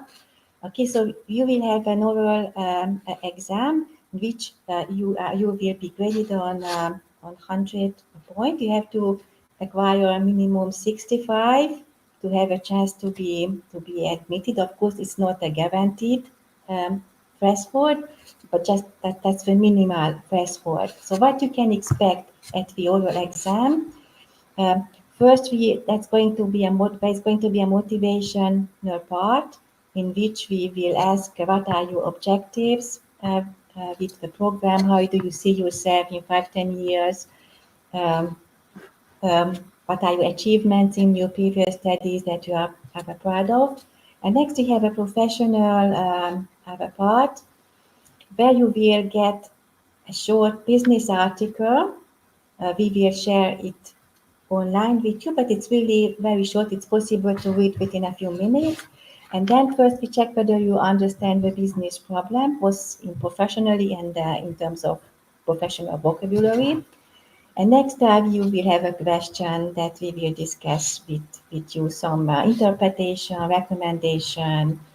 So that is the professional part. And we also have to look at your communication skills, whether you use a professional marketing vocabulary, how you build up your flow of arguments, whether it's logical, how is your English. So those things are considered in during the oral examination. Thank you. Thank you for clearing this up. We do have a question, in fact. Nargis Badvar is asking, what prerequisite courses are required for marketing? Mm-hmm. Yes, there are credit requirements to be admitted into the marketing programs. In total, you have to have 30 credits in some specified subject or specified areas. One group is methodologies like statistics or mathematics. And from this group, you have to have 8 to 12 credits. In economic studies, that's the second group, the same amount, 8 to 12 is expected. And from business courses, that can be marketing, accounting, any business courses, we ask to students to have completed 10 to 14 credits. Okay. there is a credit acceptance form or request, and then we check based on your transcript whether you have all this. Thank you for answering this question. Actually, to finish off right now, I would like to wrap up this presentation. Thank you so much for joining us. Your presentation is much appreciated. And I also, again, invite the audience to ask questions. We would answer them in written form. Thank you, Professor Kolos. Thanks a lot for listening to my presentation. Have a nice evening. Have a good evening too. All right, so right now I would like to invite Professor Beata Nagy, who is the program director for Sociology master's program at Corvinus. Hello, good evening. Sorry, we cannot hear you. You are muted right now. You are still muted, unfortunately. I found it. Thank you. Thank you Thank for you your so patience. much. Thank you for. So, good evening, everybody. On behalf of the Department of Sociology and Social Policy, I would like to introduce the Sociology Master Program. And I'm going to open my presentation, and so you can follow it in an easier way. So, can you help me with sharing?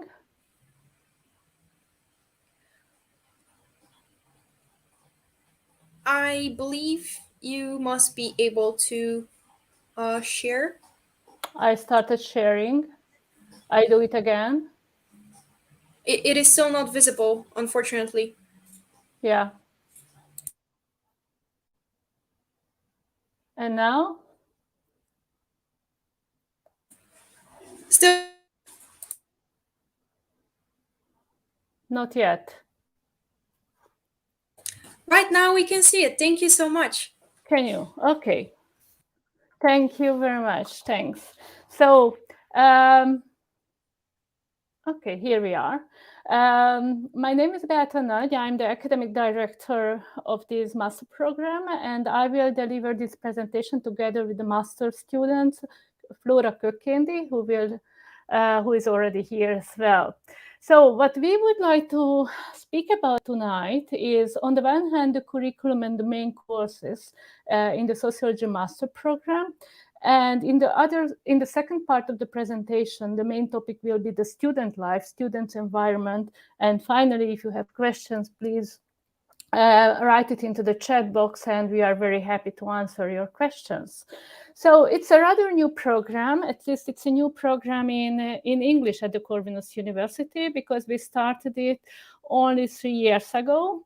And the experience is based very much on our previous sociology master program in Hungarian. It is a 4-semester long program where you have to collect 120 ECTS, as it is usual requirements by all master programs at our university. What is very unique here, that it goes only in English. So we have a very international audience for the program. And it is not only English, but we have many international students. Flora will speak about this approach. We follow a very critical and global approach. So if you are familiar with the name Karl Polanyi, he is a very important author and sociologist in our program, who wrote well-known books about the global economic and social system. So our program, most of the courses are based on his approach. During the courses, we follow a very research-based concept. So we encourage our students to take part in research, to do their own research. And all these subjects which are delivered here are very empirically grounded and very very much based on solid empirical analysis. During the program, it is very important that we try to show the historical background on the one hand, because history is very important if you want or on societies, but we are also very much oriented towards the future, and you can see that in the curriculum. So the curriculum consists of 4 main parts. The first part are the core courses. The second part is the global social studies specialization. The third part is the thesis writing seminar, and the last part is the internship. Before I go into the next slide, I would like to emphasize that it is very special in Hungary, not only that we teach only in English, but also that we offer this global social studies specialization.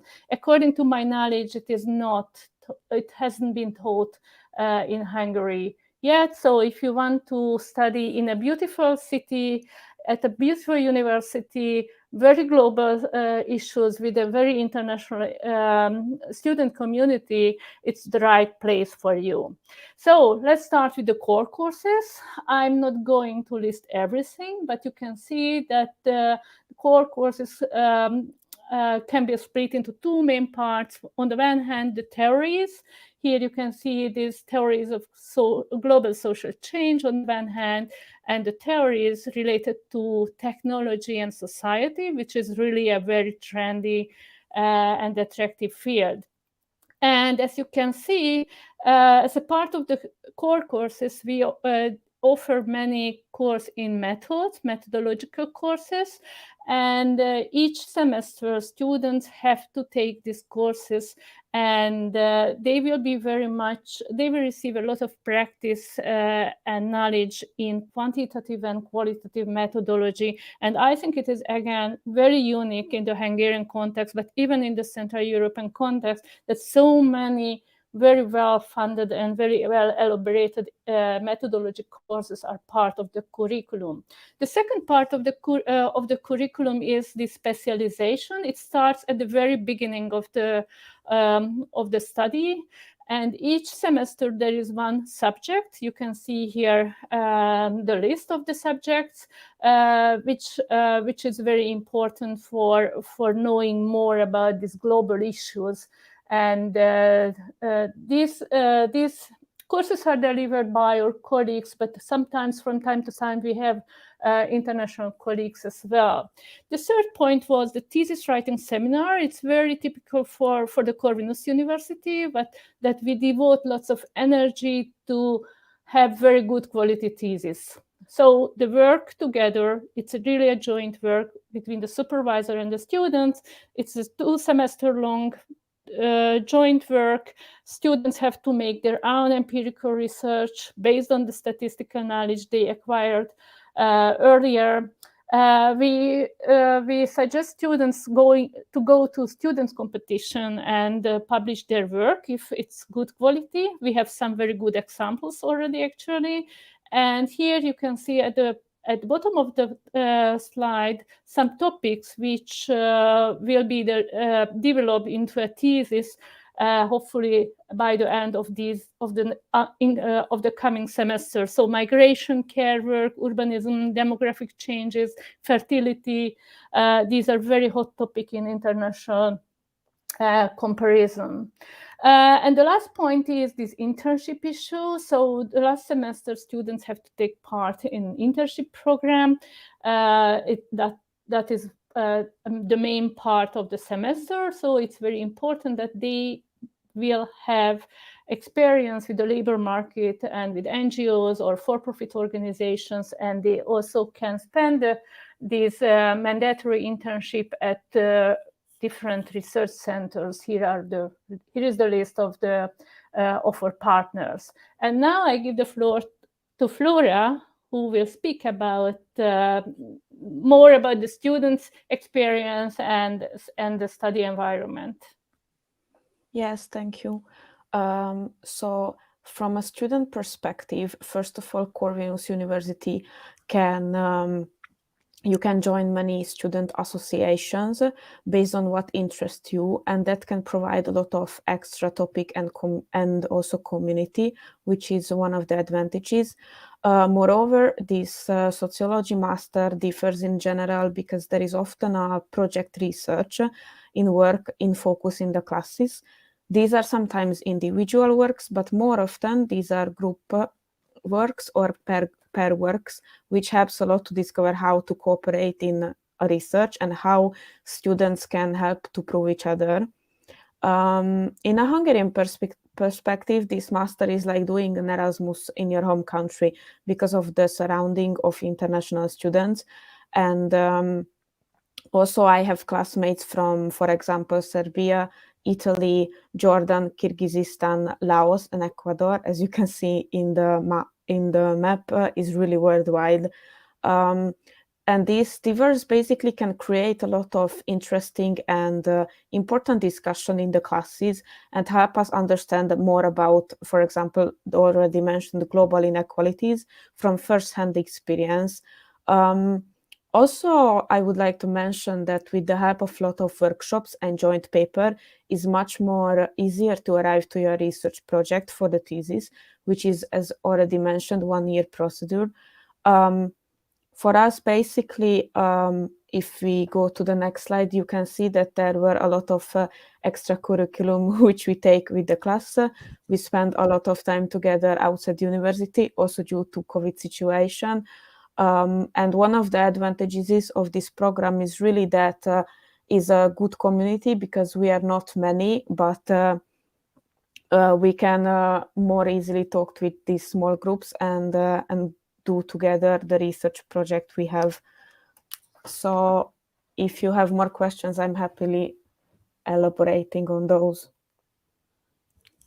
Okay, and so you can join the social media platform of the program or of the department, but you can also come and see us in the C building, and you can check the website, and you can you can check the university website for the application as well. So as Flora mentioned, we have very international community, which means that about 2 students per year group are Hungarians, and all the other students come from many other countries from the world. And as a professor's experience, it is really something different than just to teach in a Hungarian class. So I really, this program is highly suggested for those who are interested in working in an international environment and in finding a research topic. And those students who are very motivated, they can come to the research centers. 2 centers were mentioned. On the one hand, the Kárpolányi Center, and the other one is the Center for Gender and Culture. Both centers have regular conferences and programs where we invite students to participate. And thank you very much. We are at the end of the presentation. Thank you for your presentation. It was quite informative. Thank you both for joining in. We do have still a few minutes to utilize. Unfortunately, I cannot see any comments right now, but perhaps can you elaborate on the internship part? For example, do you have partners that you collaborate with on sending the students to, or is it rather up to the student where to work at? We want to keep it in our hands. So it is very important it is very important that the students have contacts to different NGOs, because all students come with work experiences very often. So they have very good contacts in their home country, in NGOs. For example, they work together with children's rights or women's rights. So they have a different background, like legal degree, etc. So they know the contacts. But we really would like to introduce new contexts for them, which might be less obvious for them. So we have 10 or 12 partner institutes in Hungary, mostly Hungary, but not only Hungarian, of course. These are very international organizations. And depending on the student's interest and capacity or methodological interest, we make the match. Okay, we are the matchmakers, actually, the professors, because I think it's we know it very well who fits well. But we give the freedom to the students, of course. So we are going to have a discussion on that. Thank you so much. All right. We do still have time, so I would like to ask again in connection to that. Is it possible for the students to work prior to the internship? Do they have the time for that? Is it possible for them or not quite? I think Flora can that answer better, I think, and she works. So she has personal experience with that. I would say that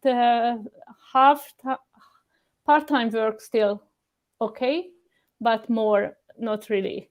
But Flora, you can answer this question in detail. Yeah, you are completely right. I am working part-time next to the university, and I think part-time jobs can be managed. And in the meantime, you can also do quite well with your research. And yeah, I have some other classmates, and most of us are working part-time or based on projects. So yes, of course it's possible. Thank you so much for your answer. We do have an incoming question. So Katalin Molnar is asking, how easily can someone get a great job with this degree? What bachelors are accepted to the sociology masters? Okay, it's actually two questions. Thank you very much. So it's a great question, how to find a great job. It depends what you mean by great job. If you mean that you can earn a lot of money, then I think it is not your job. But if you are interested in critical approaches and analysis and learning many methods in social sciences and meeting interesting and very topical issues, then I think it is good. So I think our students, we are on the third year yet, so we don't have many experiences, but we see that students find job for themselves. So it's typical that if they come from the NGO sector, they try to go back to the NGO sector. So they don't change their mind and they don't go for multinational companies. But if they are interested in working at multinational companies, they can do that too, because they have the methodological knowledge. It is one part of the question. But BSCs are accepted. So everything which is connected to social sciences, that's an easy way to come to university.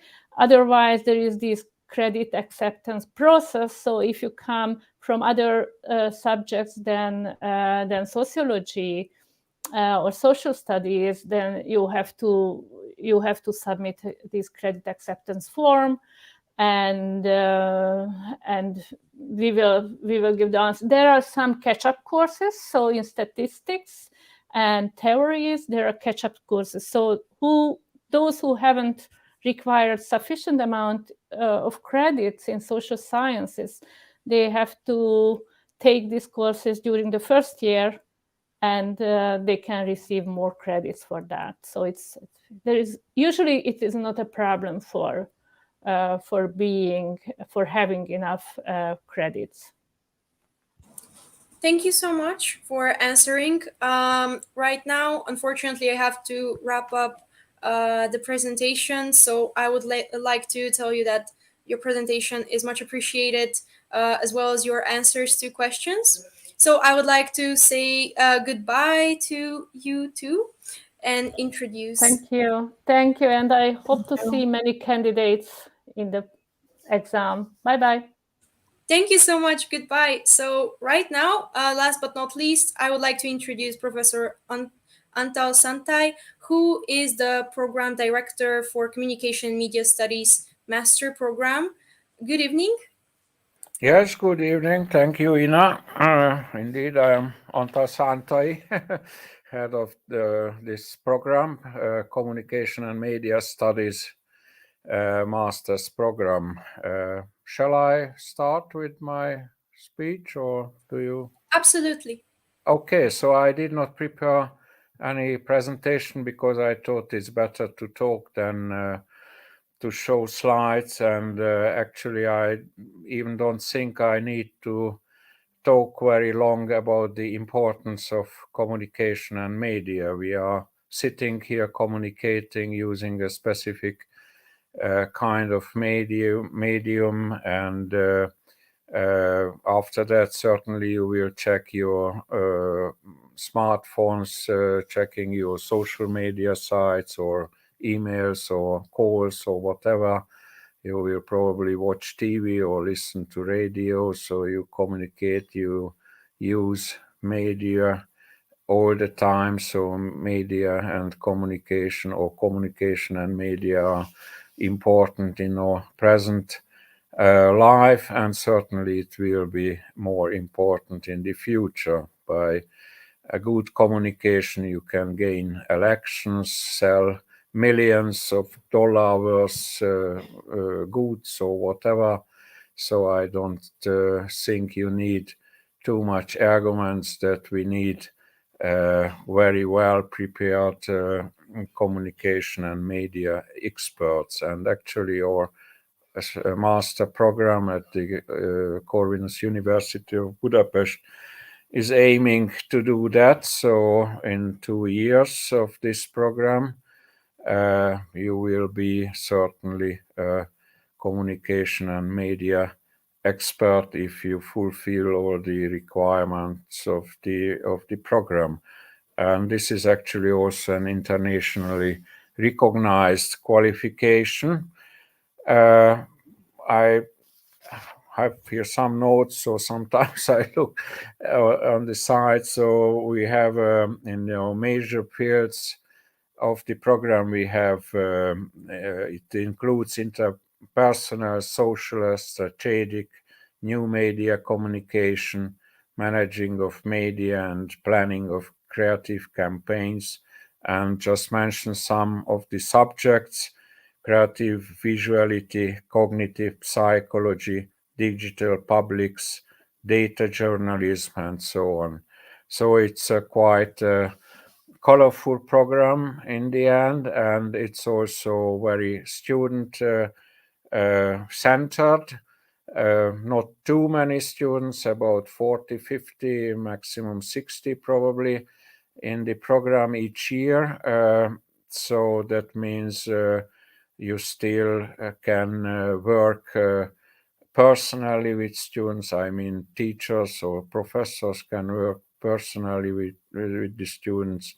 You know each other very well during the program, and that means also probably contacts for the future. It is also in the English program, at least, it's a very international milieu. So we provide this program in English and in Hungarian language, and in the English language program we have worldwide attendance, so students coming from all over the world: Asia, America, South and North, Africa sometimes even, and several European countries, even Australia, and the Pacific region is often present here in the program. So you can also have a scholarship, which is probably known and advertised also in the Corvinus sites, the Stipendium Hungaricum scholarship, which is the deadline is very near, 15th of January for application. But you can also come as a self-finance student. The deadline for application is sometime in June, later on in summer. And for the Hungarian students, there is certainly or clearly state scholarship. So state-financed places also available. The program is very open towards very different bachelor degrees from very different study fields. You can arrive here easily. For instance, all the fields of arts and humanities, social sciences, economics, management, law, and even informatics. Here, the only requirement is that you have a so-called credit acceptance, which means that you have to have 30 credits during your bachelor studies on certain fields, but this is also very broad, so it's mostly no problem. And if you come from very different fields, let's say natural science, STEM, or whatever fields, then still the possibility is open that you catch up and show your earlier studies, and the university can decide if you are accepted in the program, or if you have to do some extra credits in for catching up. We have an entrance exam, which is quite short, 15-20 minutes talk, mostly online in the English program. In nowadays, because of the COVID pandemic, we had also for the Hungarian applicants online exams. Actually, this is not so much an exam, but much more a talk where you show your stimulation, motivation, interests, your background, and on the department website you find also some reading for preparation. So there is also kind of talking about some basic topics of communication and media. The program includes also so-called project work, which is very important. So in generally, the program is theoretical and practical. We have also a studio, well-equipped studio here at the Corvinus University, and during the program you do your own projects, naturally supervised and by your teachers. And we have also an internship part of the program where you can then find different companies or places of work where you do your internship, and this is then acknowledged as part of the program. And finally, the degree is well recognized here. In contrast to sociology, I can also tell you that probably you can reach higher salaries later on. Today we are sitting, actually this session is also organized by the university's communication team. So each company, NGOs, even universities, schools, and whatever governments need communication experts, communication and media experts.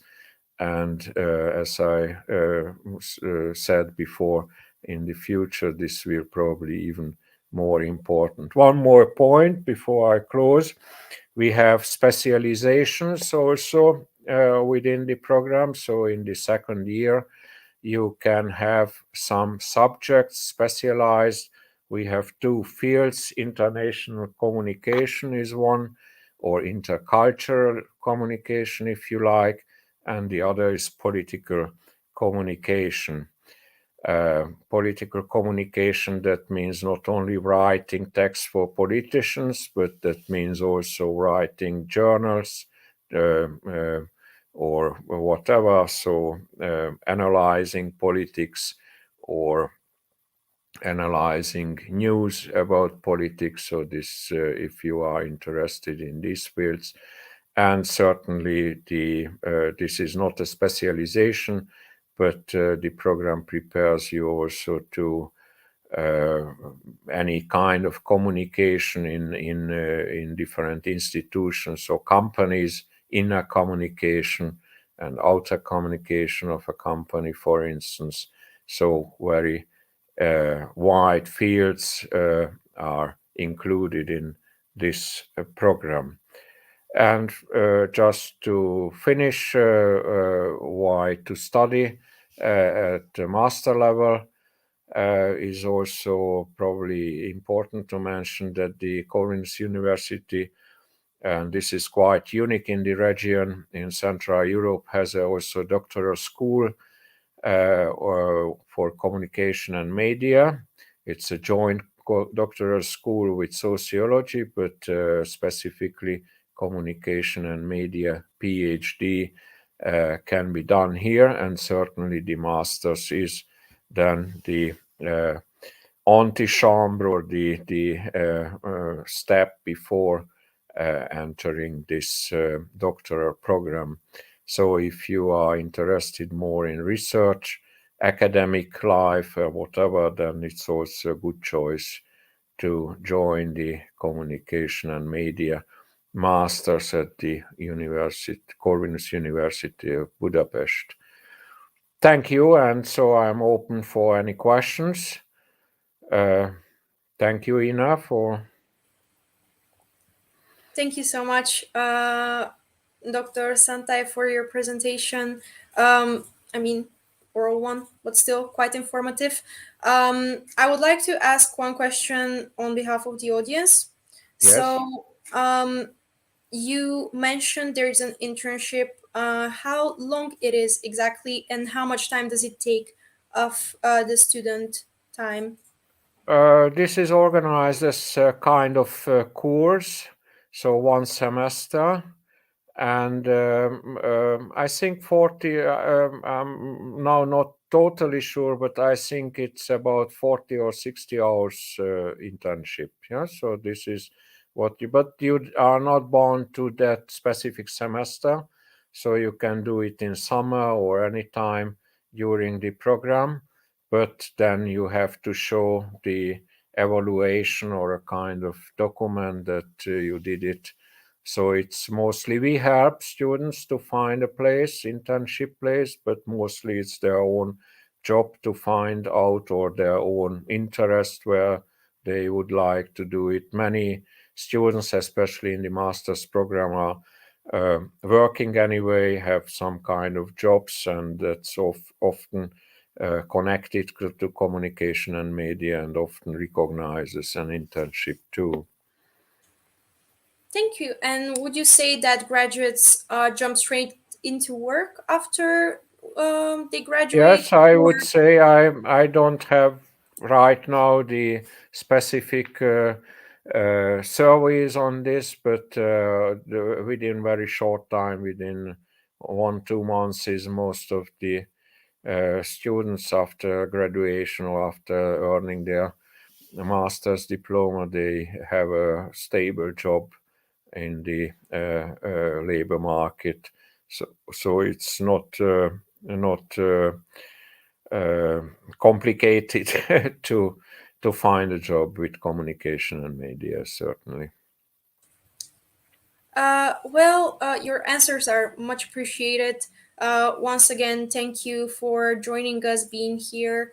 And I would like to wish you a good afternoon and wrap up. No questions arrived, or no audience? I will. Oh, actually, we do have a question. Thank you so much. Yes, there is. Yes, I see how the international communication specialization prepares students for NGOs work. That's a very complicated question. I would actually say that the best thing to find out if you join the program. So certainly in the program you learn all the necessary skills and all the necessary knowledge being a communication and media expert. And I think also specifically NGOs are also in the view of the teaching program. So because that's quite a specific field of work and also in communication. So I would say that you will be prepared also for NGOs in this program.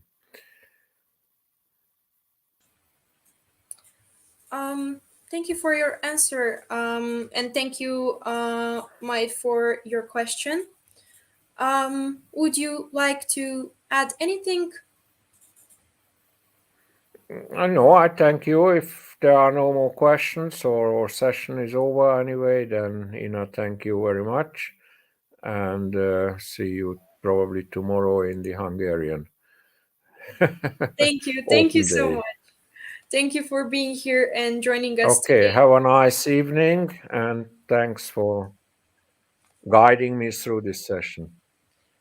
Thank you, and have a good evening. Bye-bye. Goodbye. All right, we have finished with all of our program presentations. Thanks to everyone who joined today and who was with us and sent their questions in. If we did not answer your question, we will make sure that we'll answer in written form, so you can find the answers of your questions on our platforms. I would like to highlight that the Stipendium Hungaricum application campaign is over on the 15th of January, so quite soon. And also the Hungarian application is closing on 15th of January as well.